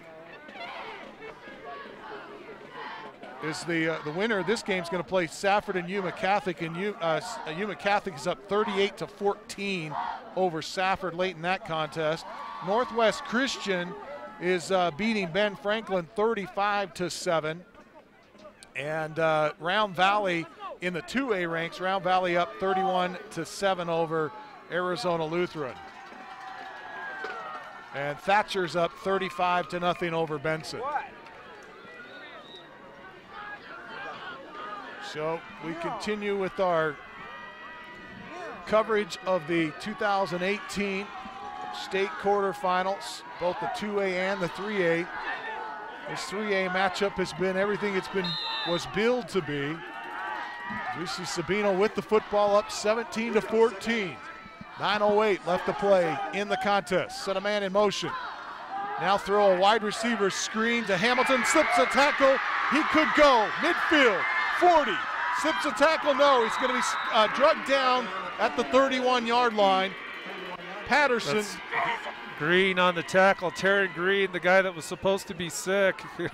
He does a great job. Open field. Just has to take a conservative angle on Hamilton, who has great speed, allowing Hamilton to knock off a big gain here, but great job by Green to keep him out of the end zone. Mountain Mobile Auto Glass first down for Sabino. And just a missed tackle that time. You can see Green taking that conservative angle, but a smart play defensively just to not allow him to get into the end zone. 1st and 10 from the Snowflake 31. Brown carries this time for about 6 or 7, and the Snowflake Lobos seem a little tired here. Patterson coming up from a safety position to make a tackle. That time Brown finding some room off tackle on that left side to get off a nice gain.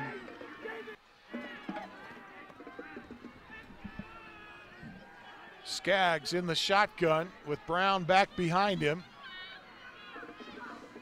Sets a man in motion across the formation, hands it to Brown. Brown hit at the line of scrimmage and knocked backwards. Brown trying to cut back inside after bouncing to the outside. But again, credit that defensive front for Snowflake, doing a good job of staying in their lanes and just shutting down that inside cut. Looked like number 66, Justin White, on the tackle.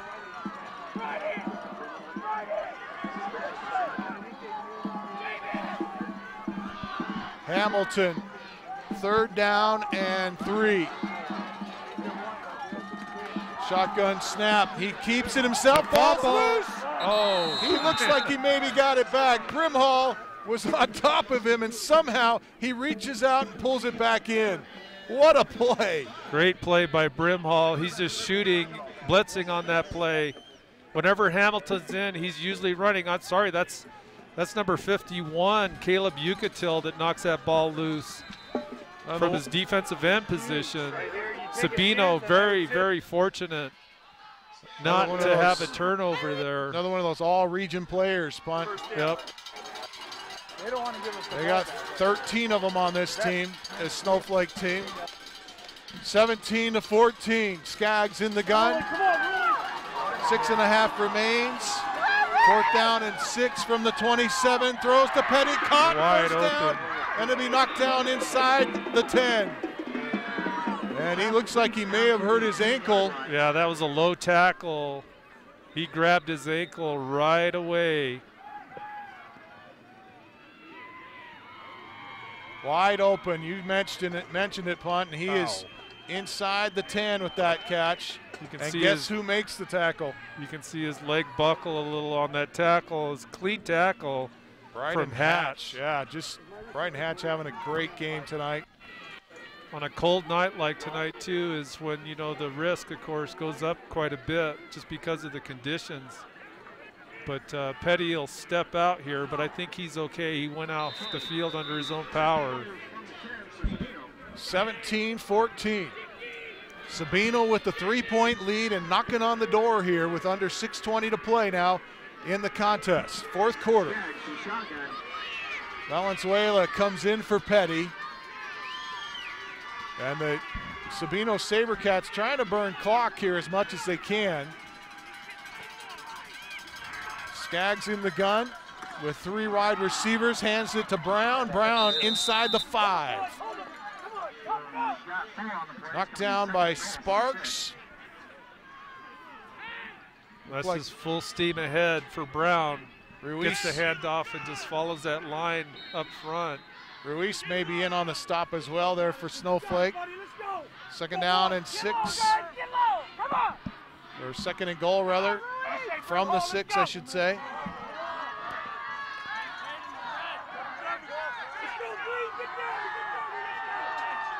Two receivers to the left, one to the right. Brown in the backfield. He's the deep back. We get timeout on the field. We'll take it with him. This is Sholo Ford's presentation of high school football on iTalk 106.7 and worldwide on iTalk1067.com.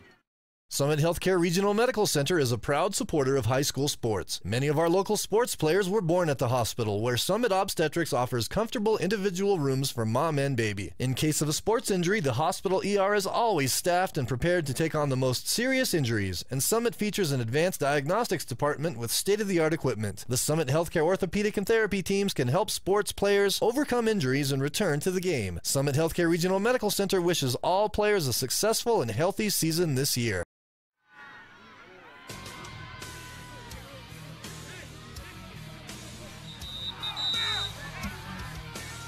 17-14 Sabino, 5:18 left to play, 4th quarter. Let's go, boys. Sabino, a 2nd down and goal from the 6. 2nd goal from the 6.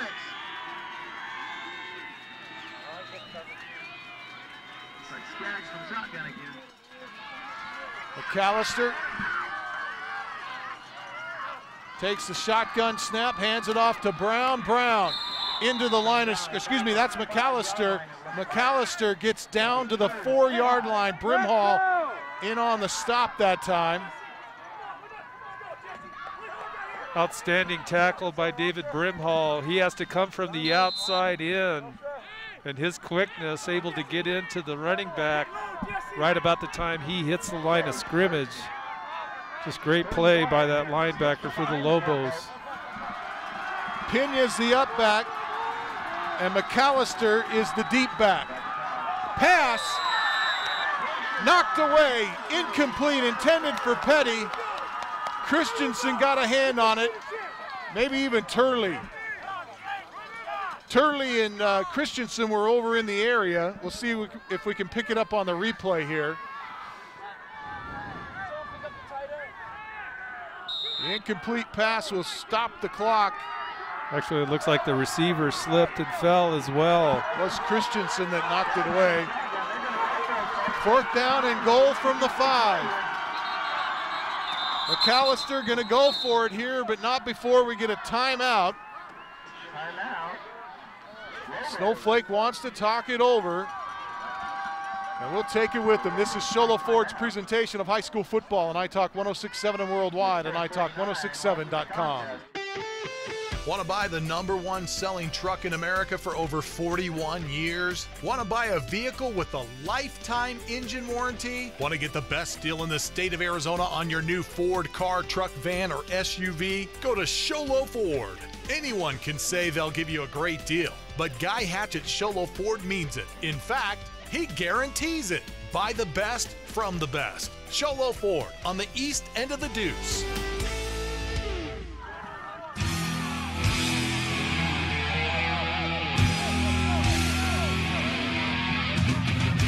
Well, we welcome you back to Snowflake High School, home of the Lobos and host to the 2014 state quarterfinals. Here is Sabino up by 3, 17-14 with 4.5 remaining in the contest. After the timeout, facing a 4th down and goal to go from the 5.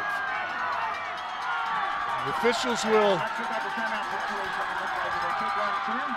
set the ball for play. Skaggs will empty the backfield. Trip set to the right side, 2 receivers to the left. Skaggs on 4th down, throws, caught, touchdown, Hamilton. A Hudson's Furniture touchdown. That's just a timing route to the outside to beat him to the sideline, and that's what Hamilton does. He's able to beat Briggs Hurley out to the outside in that short corner. Just outstanding sidearm pass by Skaggs to get it to Hamilton for the touchdown. That's a huge score for Sabino. Puts them up by 10 pending the point after try. Hamilton will get set to hold this one. And the point after try is up and good. And with 4.5 left, it's Sabino 24, Snowflake 14. This is Shola Ford's presentation of high school football on iTalk 106.7 and worldwide on iTalk1067.com. Want to go fishing? Head to Honda Ski and Outdoor Sport. They have fishing supplies, outdoor fishing attire, and fishing gear. Plus all kinds of bait including live worms, flies, and lures. The staff are experienced anglers and they can advise you on what you need, where to go, and what type of bait the fish are biting on. Plus, pick up your fishing, camping, and boat permits. When you think fishing, think Honda Ski and Outdoor Sport. Located on Highway 260, 1 mile before the casino.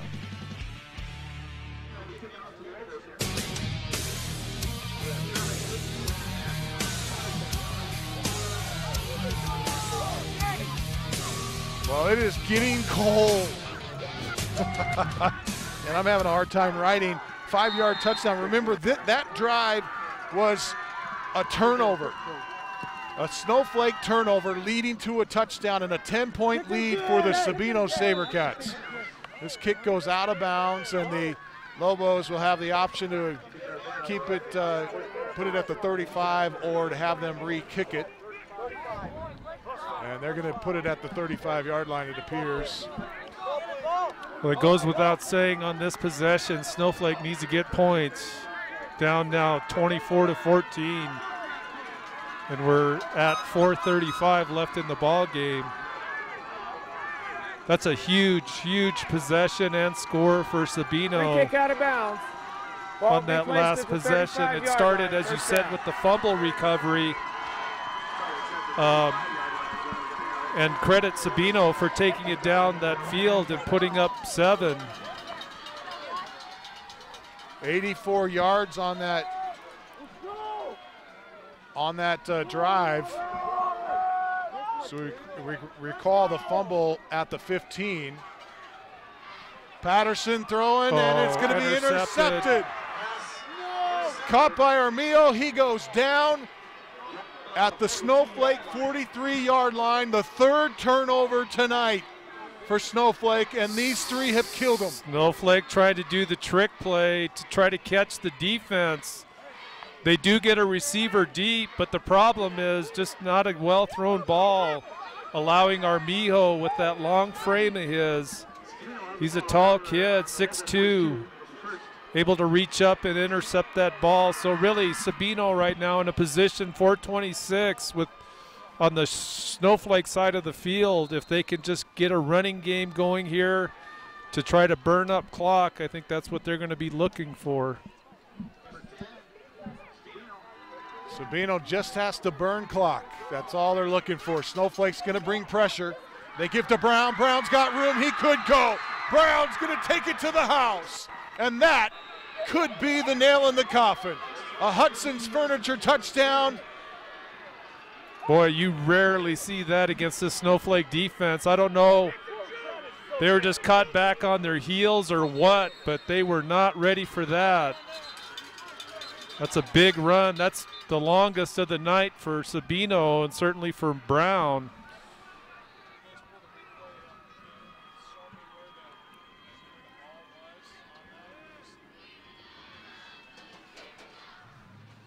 We can't see where that one, I missed where the line of scrimmage was. I think that was about a 45-yard carry. Touchdown run for the Sabercats, and Snowflake fans beginning to file out of here with that touchdown, putting Sabino up 30-14. And he was at the 41. We say 41-yard touchdown run.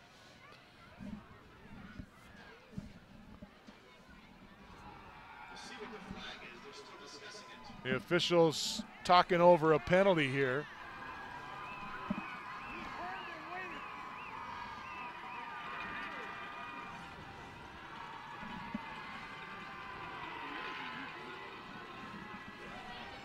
Officials still talking it over here. I'm not sure what this is all about. Jamal Brown, the 5'10", 170-pound senior for Sabino, came into this contest with, I think, 6 touchdowns on the season, 6 rushing touchdowns. Point after try is blocked. Oh, it's blocked. And so the score will remain 30-14 Sabino. This is Sholo Ford's presentation of high school football on iTalk 106.7 and worldwide on iTalk1067.com. You've been there, waiting forever at the gas station for the guy to free up so he can fill up your propane tank. Or worse, when the only qualified propane technician decided to stay home that day. Yep, you've been there and I have too. That's why now I get my propane from Ace Hardware every time. You get Ace Hardware's world-famous customer service when you stop in for propane. That's right, you get in, you get out, and you get a great deal on propane and everything else. From Ace Hardware at their locations in Pine Top and Heber. Ace Hardware is proud to support White Mountain Sports.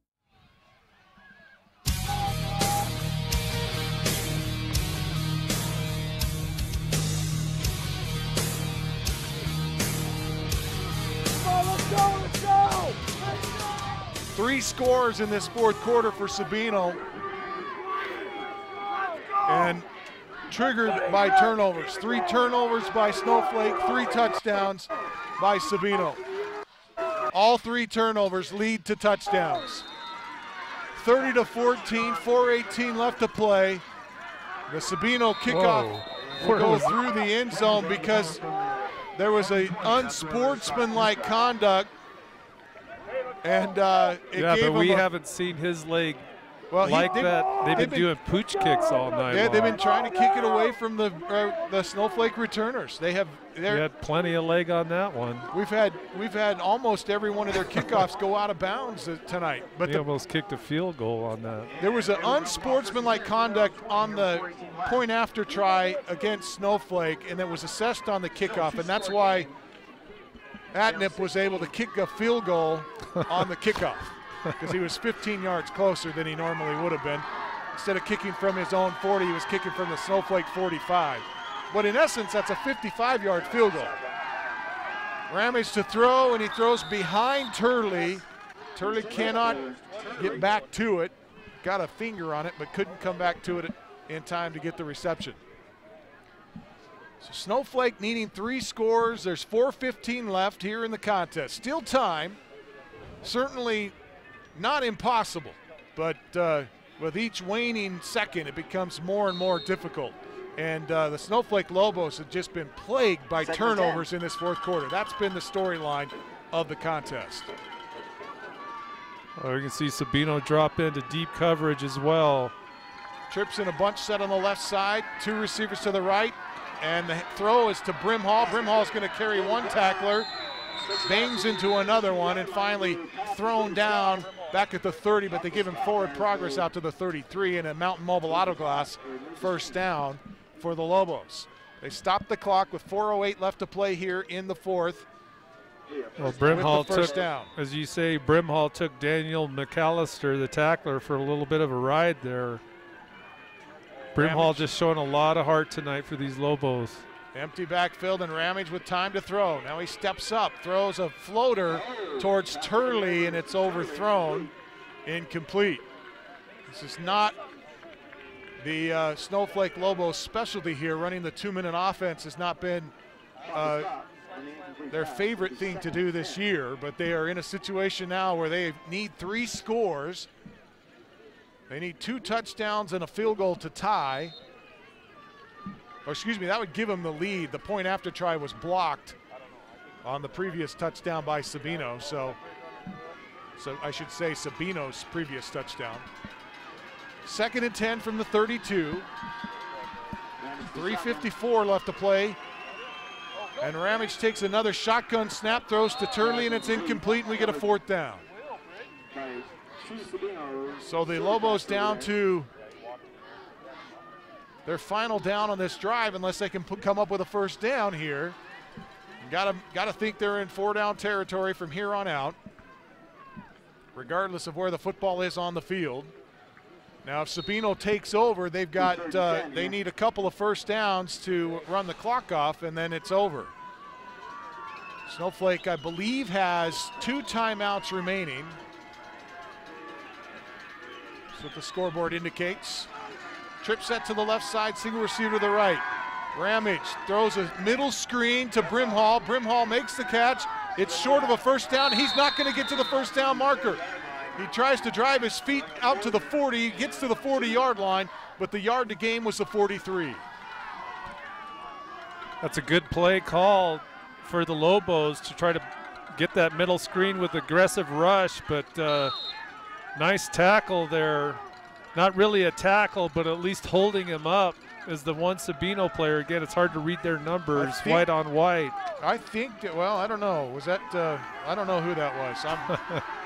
I think that was the defensive tackle who stayed home that time. And you're right, it's tough to see those numbers. So this is 4th down. They give it to Patterson. Patterson has a first down out to the midfield mark. Gets into Subpoena territory. He'll be upended at the 39 by Diego. Diego Armijo on the tackle, submarines Patterson, but great job by Patterson to keep it alive, and just the run after the catch, just outstanding here. He gets at least another 15, almost 20 yards. Mountain Mobile Auto Glass first down for the Lobos.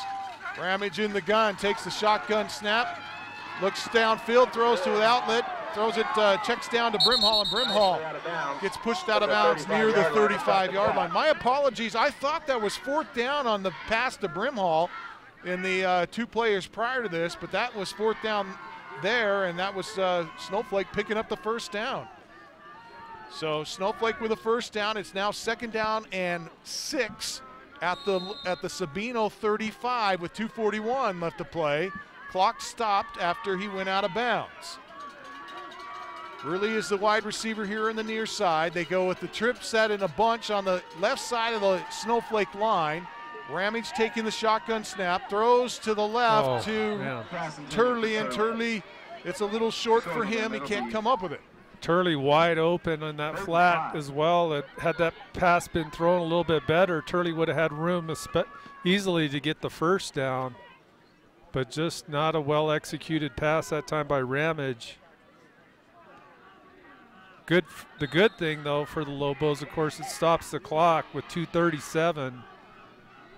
This is a place where they desperately need points on the board, obviously. 2 receivers here to the near side, Patterson and Christensen, I believe. 2 receivers out to the far side. Single back in the backfield is Brimhall. Speed sweep, they give to Christensen. He's hitting the backfield, slips 1 tackle, but can't get out of the next one, as he'll be dropped for a loss of 1. Well, the first guy that had a shot at him is that big kid out there, 75. Timeout, Snowflake. Right there, able to get a fistful. Second half.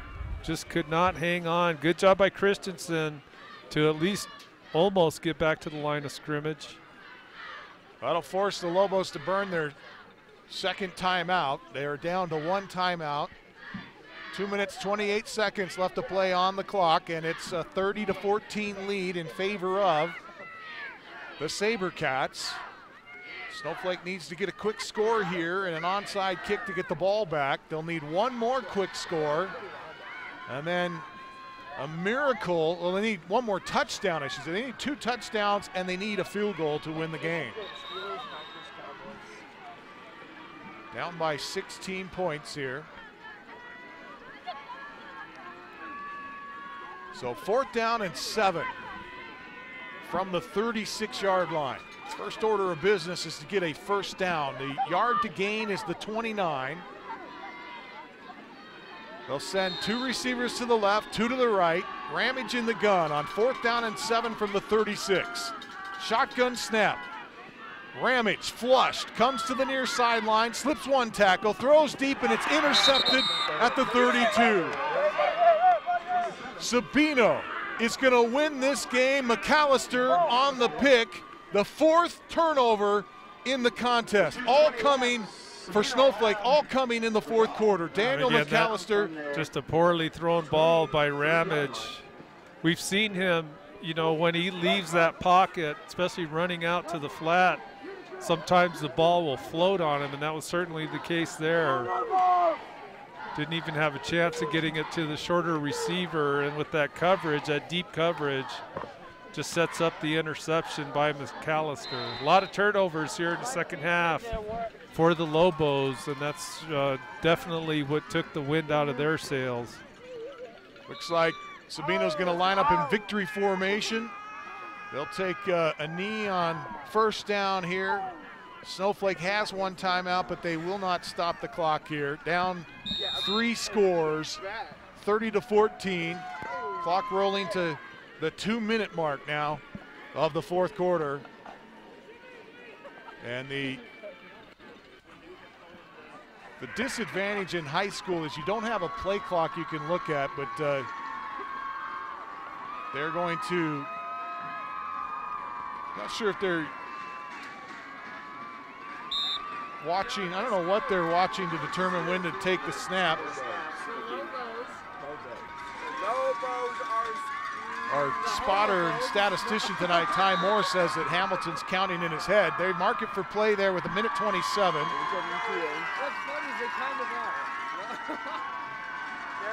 If Hamilton's counting in his head, I would tell his players not to talk to him while he's counting. This is third down. Yeah, he's getting an indication from the back. Oh, the back judge there. Yeah, he's watching the back judge, and the back judge is giving him the indication where the play clock is. So that's going to be fourth down there, and they're going to have to run a play. They are going to have to run a play here. Otherwise, they turn the ball over on the 30-yard line. So I imagine they're going to take this down to the end of the play clock, and they're going to call a timeout as we see the Snowflake players on the sideline hugging coaches, and they'll just take a delay of game here with 24 seconds left. And so now they're going to have to run a play on fourth down, which I would assume that they would punt here. I'm not sure. I thought that was a little early to start taking a knee, but they'll bring on the punt team now.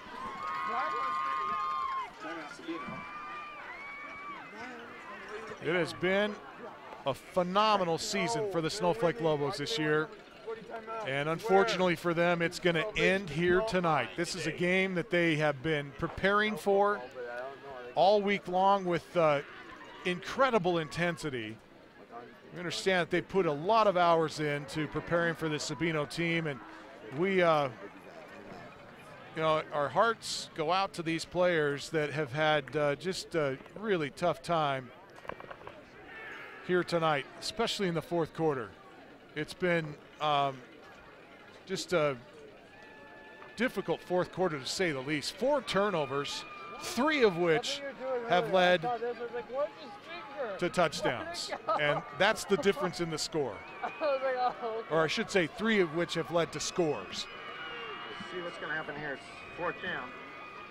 And so, well, and ironically, up until that one fumble deep in Sabino end of the field, that Sabino ended up going 80 whatever yards to score.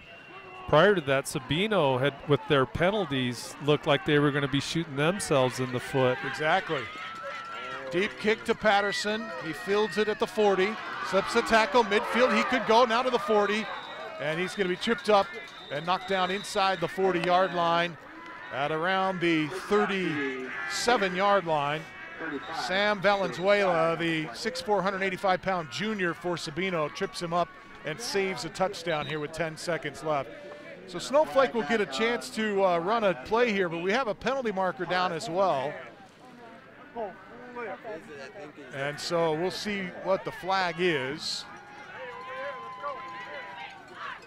See if Jimmy's paying attention or not. See if he can get the white cap. Looks like he's looking at his phone, texting his girlfriend or something. I'm not sure what's going on. Maybe he's playing He's playing a game. So still awaiting the call here. Not sure what, maybe we could get Dylan to tell Jimmy to get on the white cap. And we don't have the ref's mic. He didn't turn his mic on, so penalties offset themselves, I believe is what I saw. So I guess it doesn't matter.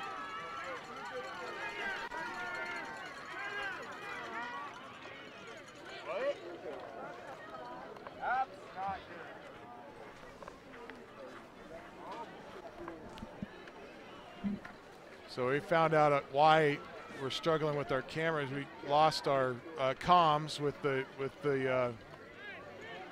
rest of the camera operators. So we, unfortunately,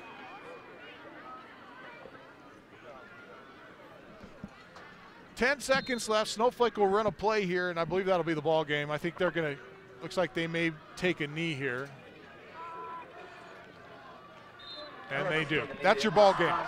30-14, Sabino upsetting the number 3 seeded Snowflake Lobos. And let the celebration begin in Tucson. The Sabino Sabercats successful tonight and upsetting one of the best teams in 3A football, the Snowflake Lobos. Only one previous loss.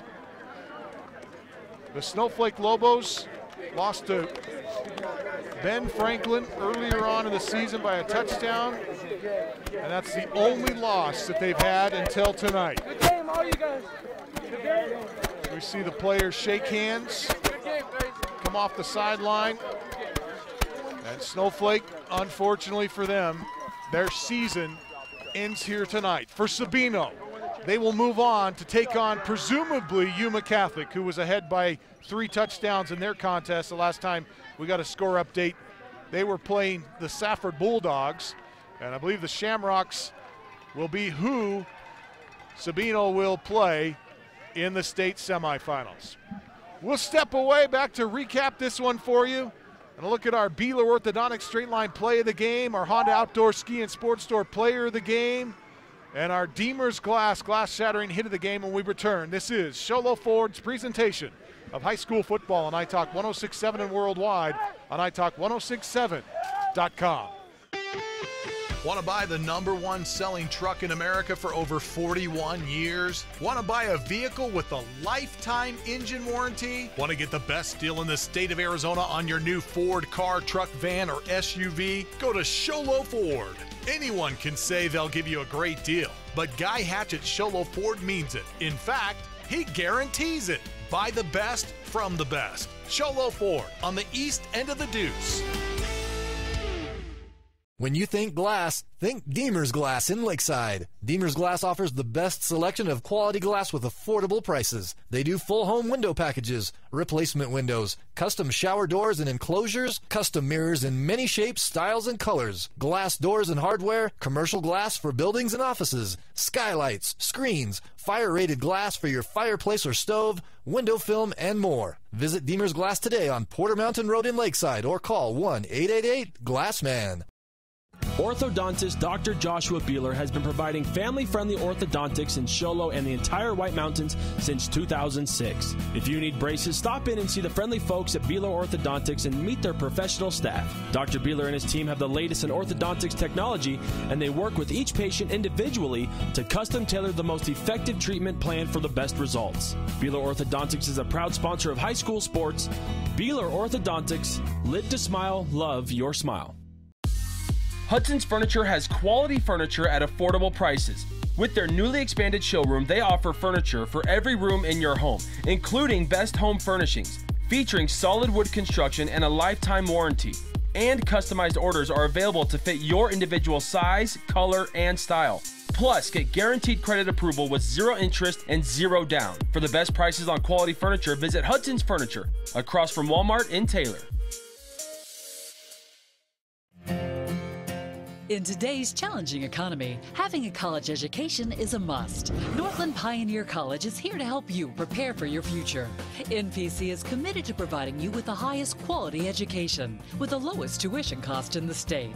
We offer a variety of advanced learning classes to prepare you for a transfer or associate's degree, personal interest education, or earning your GED. Contact an academic advisor for more information. Go online at npc.edu.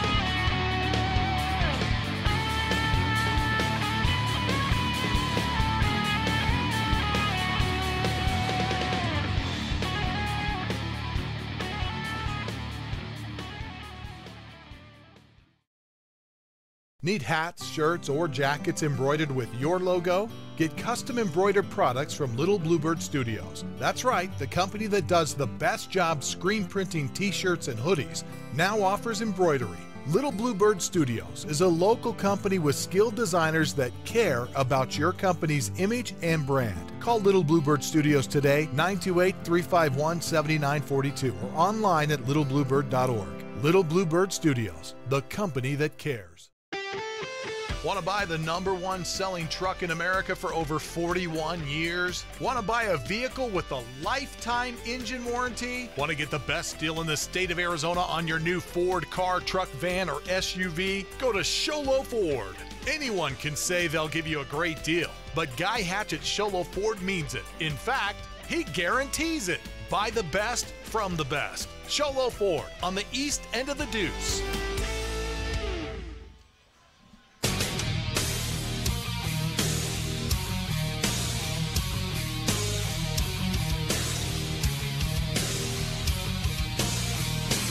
Welcome back to Snowflake High School. The final, Sabino upsetting the #3 team in the state, the Snowflake Lobos, by a score of 30-14. The Sabino Sabercats will move on to the semifinals and will face Yuma Catholic, who's defeated Safford tonight 51-28.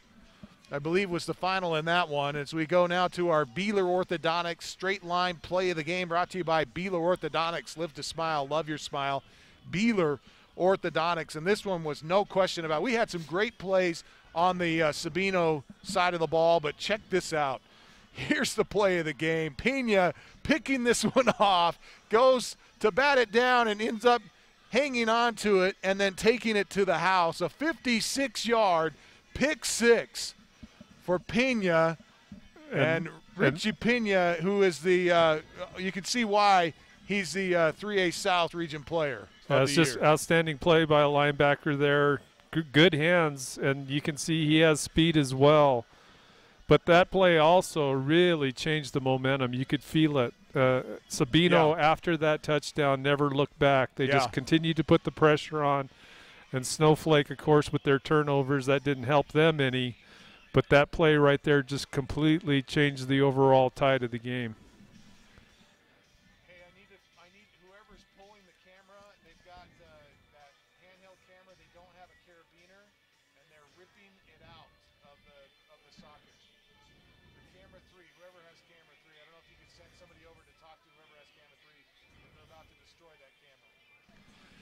We go now to our Deemer's Glass shattering hit of the game, brought to you by Deemer's Glass in Lakeside. Hands down the best place to call when you need quality glass at affordable prices. Call Deemer's Glass, 1-888-GLASSMAN. That's 1-888-GLASSMAN. And we go back to the first quarter to take a look at one of the biggest hits of the night. A quick pass on a drag pattern here out in the flat to Christensen, and then boom. Boom, laid him out. That's a good hit, good clean hit, and a great catch too, by the way. Standifer able to hang on after that hit. Just a great play all the way around. Ron, can you get him to stop dragging that around by the thing? That's your Deemer's Glass shattering hit of the game. Deemer's Glass in Lakeside, hands down the best place to call for quality glass at affordable prices. Call 1-888-GLASSMAN. That's 1-888-GLASSMAN. Time now for our Honda Outdoor Ski and Sports Store Player of the Game, brought to you by by the Honda Outdoor Sports Store, Sport and Ski Store, south of Pine Top Highway 260, right-hand side of the road, just before you get to the Honda Resort and Casino. And our Honda Outdoor Ski and Sports Store Player of the Game was a tough one tonight, Punt. Well, just a very athletic team. Well, both teams. The receivers we talked about at the top of the game for Sabino were going to be definitely a key for them. They all played very well tonight. We called Jimmy Hamilton's number several times. I thought Diego Armillo as well had a good game. Jason Petty, outstanding play as well for the Sabercats, along with a whole bunch of other folks. But Aj Skaggs and the performance he showed, the leadership he provided tonight for the Sabino Sabercats. They're just a sophomore quarterback, but just outstanding work by him. He came up with some really key passes at really, really critical times in the game. He had good protection tonight for the most part, but we saw him leave the pocket on a few occasions. Outstanding arm, good accurate passing, pretty consistent all night long. And his offensive leadership tonight just made a big, big difference, I think, in the outcome, especially in that second half. Just outstanding work by him to, end up giving his team the victory tonight. So certainly deserving a player of the game. Congratulations to Aj Skaggs, our Honda Outdoor Ski and Sports Store Player of the Game. Let's go downstairs and check in with Ron Everingham. I think he's got the Sabino coach. Go ahead, Ron. Yeah, down here on the field, Coach McBrayer. Coach, they said it was going to be too cold. They said the elevation was going to get to you. They said you were underseated. What do you got to say to all that? Our guys prepared all week. We were coming up here for a battle. That's a great team over there. They got athletes all over the place, big O-line, big D-line. They were coming after us. But we came, we prepared, we played Blue Ridge up here. We had our actually pre-camp up here, so we were used to it. Just another business trip for us, and our guys took care of it. So talk about some of the players tonight for your team. What did you like? Who did you think played well? Obviously turnovers played a big part in that fourth quarter. That interception down on that end was unreal, but talk about your players. Our guys stepped up. They were facing adversity. Snowflake's down there driving. We're down by 3. Our guys had no quit. And that Richie Pena pick, number 46, that was one of the best high school plays I've seen in a very long time. And after that kind of turned the momentum back, made them kind of forced to pass, and then our secondary kind of jumped on it. But it was all up in air till he made that play. And I'm going to give him a big old hug today and tell him how great that play was. Talk about your fans. We had a lot of people tuning in on the YouTube stream. I'm sure they're watching from Tucson, and you had a lot travel up here. How great is it to have your fans travel like this? Oh, we could hear them. We need to know we're bringing the noise because we needed all that support. They were nice and traveling a long distance for us, so we can't thank them enough. We got the best parents in the world, and I'm glad they get to go give some happy hugs today after this drive. All right. Well, congratulations, Coach. Good luck next week. Back up to you guys. All right, thanks to Coach Ryan McBrayer, the head coach, the 3A South head coach of the year. And we'll see if Ron can get some players for us. We'd love to talk to AJ if we can. And we want to remind folks that you can watch this contest. It'll be available for at least 72 hours on our website at italk1067.com. On our YouTube channel. So if you get a chance, be sure to go back and watch the contest. We're going to take a quick timeout. We'll be back with some more interviews when we return. This is Sholo Ford's presentation of high school football on iTalk 1067 and worldwide on iTalk1067.com. Summit Healthcare Regional Medical Center is a proud supporter of high school sports. Many of our local sports players were born at the hospital, where Summit Obstetrics offers comfortable individual rooms for mom and baby. In case of a sports injury, the hospital ER is always staffed and prepared to take on the most serious injuries, and Summit features an advanced diagnostics department with state-of-the-art equipment. The Summit Healthcare orthopedic and therapy teams can help sports players overcome injuries and return to the game. Summit Healthcare Regional Medical Center wishes all players a successful and healthy season this year. Want to go fishing? Head to Honda Ski and Outdoor Sport. They have fishing supplies, outdoor fishing attire, and fishing gear. Plus all kinds of bait including live worms, flies, and lures. The staff are experienced anglers and they can advise you on what you need, where to go, and what type of bait the fish are biting on. Plus, pick up your fishing, camping, and boat permits. When you think fishing, think Honda Ski and Outdoor Sport. Located on Highway 260, 1 mile before the casino.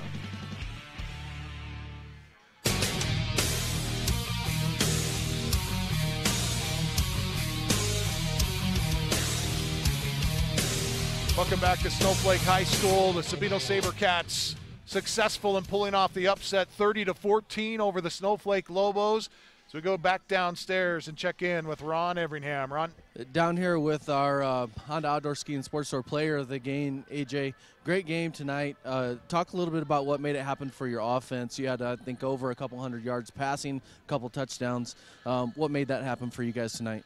Just our line was just set the tone from the first play, and we're just holding a pocket for me, and I could just – a few times I had to scramble around, but I never really got hit, and when I did, it was my fault. I should have seen him coming, but overall the O-line did a great job. You seem to play very well with a broken hand. How does that play into your game over the last couple weeks? Is it a factor or not really? It just makes me focus more because focusing on the snap kind of, but it's not that big of a deal. Like, I don't notice it during the game. What are some things going into next week's semifinal game that you guys got to work on? Just finding, connecting with my receivers more. Just there was some miscommunication. Got to work on that. Our O-line did a great job. We just got to work on the run a little bit more. But other than that, I think we did a great job. Well, congratulations for traveling all this way away from your home field and pulling off a great win. Congratulations, AJ. Yeah, good for you. Back up to you guys. All right, thanks, Ron, and thanks to Aj Skaggs. Terrific job for him tonight and the Sabino Sabercats. And I'll tell you, they are a tough team. They're going to have their hands full next week, though, with Yuma Catholic. And that's just a sophomore quarterback, so Sabino definitely has some things to look forward to there. He had a good game, good leadership, like I said, in that second half especially, just sustaining those long drives on that one score on fourth down. That was huge. That really put the game away for sure. But that's an impressive team. I mean, they got a lot of athletes. I really, really, really, really, really like to play Pena, man. That guy can play. He's good. I think he's a senior, so they'll end up losing him. But we didn't call his number on big plays a lot tonight, except for that one huge play, which was the play of the game. And Coach is right. That really set the tone, made a huge difference for Sabino. But he's just one of those little ball hogs. He's always around the ball defensively. Just he's impressive. Be interesting to see how this team goes against Yuma Catholic. I think they're ranked or seeded 2 this year. Yuma Catholic. Sabino, I think, came in tonight at the 6th seed. But an impressive team. Any team that comes into Snowflake and beats them here, that's saying something. Absolutely. With all the athletes that Snowflake had this year, and they had a ton of weapons due the Lobos, but that's really an exclamation mark for any team that can come up here, especially in the playoffs, to beat this team this year. This good club. It's got to be a heartbreaking night for them because I know they felt like they could go all the way, but they're a very good football team. Well, the Lobos. It came down to turnovers. There was 4 of them, all in the fourth quarter for Snowflake, and that was the difference in the game. 3 of those leading to scores for Sabino. They had the go-ahead score, and then they tacked on 2 more, all of them off of turnovers, and that's the big difference in the contest tonight. Snowflake Lobos fall tonight by a final score of 30-14. We want to thank our entire crew. Ty Moore, our statistician. I thank our camera crew, our students from Sholo High School. Spotter Ty Moore, effects mic was Dylan Smith, our audio technician Jaden Kokenauer and Adam Carter, technical director Talicia Stone Street. The juicy graphics you saw all night were from Chris Bennett. The replay was Michael Collins, a Sholo High School student. Camera operator Janessa Moore, camera operator Jimmy Maxwell, Zoe Paxson, Ashley Bastillos, another Show High School student, Weston Badger, and Isaac Hobbs, all from Show High School, and our in-studio producer tonight, Ashley Harley. For Punt Cooley, I'm Camden Smith. We invite you back next week where we don't have video rights, but we'll have live coverage of the Round Valley game on the radio for you. And we hope to have additional coverage as well. We'll keep you up to date on iTalk 106.7 FM. Until then, we say so long, everybody. You've been there waiting forever at the gas station for the guy to free up so he can fill up your propane tank. Or worse, when the only qualified propane technician decided to stay home that day. Yep, you've been there and I have too. That's why now I get my propane from Ace Hardware every time. You get Ace Hardware's world-famous customer service when you stop in for propane. That's right, you get in, you get out, and you get a great deal on propane and everything else. From Ace Hardware at their locations in Pine Top and Heber. Ace Hardware is proud to support White Mountain Sports. When you think glass, think Deemer's Glass in Lakeside. Deemer's Glass offers the best selection of quality glass with affordable prices. They do full home window packages, replacement windows, custom shower doors and enclosures, custom mirrors in many shapes, styles, and colors, glass doors and hardware, commercial glass for buildings and offices, skylights, screens, fire-rated glass for your fireplace or stove, window film, and more. Visit Deemer's Glass today on Porter Mountain Road in Lakeside or call 1-888-GLASSMAN. Want to buy the #1 selling truck in America for over 41 years? Want to buy a vehicle with a lifetime engine warranty? Want to get the best deal in the state of Arizona on your new Ford car, truck, van, or SUV? Go to Sholo Ford. Anyone can say they'll give you a great deal, but Guy Hatch at Sholo Ford means it. In fact, he guarantees it. Buy the best from the best. Sholo Ford on the east end of the Deuce.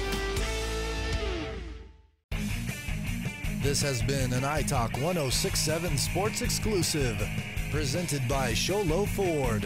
High school football is also brought to you in part by Northland Pioneer College, Ace Hardware of the White Mountains, Little Bluebird Studios, Sunrise Park Resort, Honda Ski and Outdoor Sport, Deemer's Glass, Beeler Orthodontics, Summit Regional Medical Center, Octopus Car Wash, Hudson's Furniture, and Mountain Mobile Auto Glass. This is a copyrighted broadcast. Any rebroadcast, retransmission, or reuse of this program without the express written consent of iTalk 106.7 and Country Mountain Airwaves is expressly prohibited. For more information about this game and others around the region, go to italk1067.com.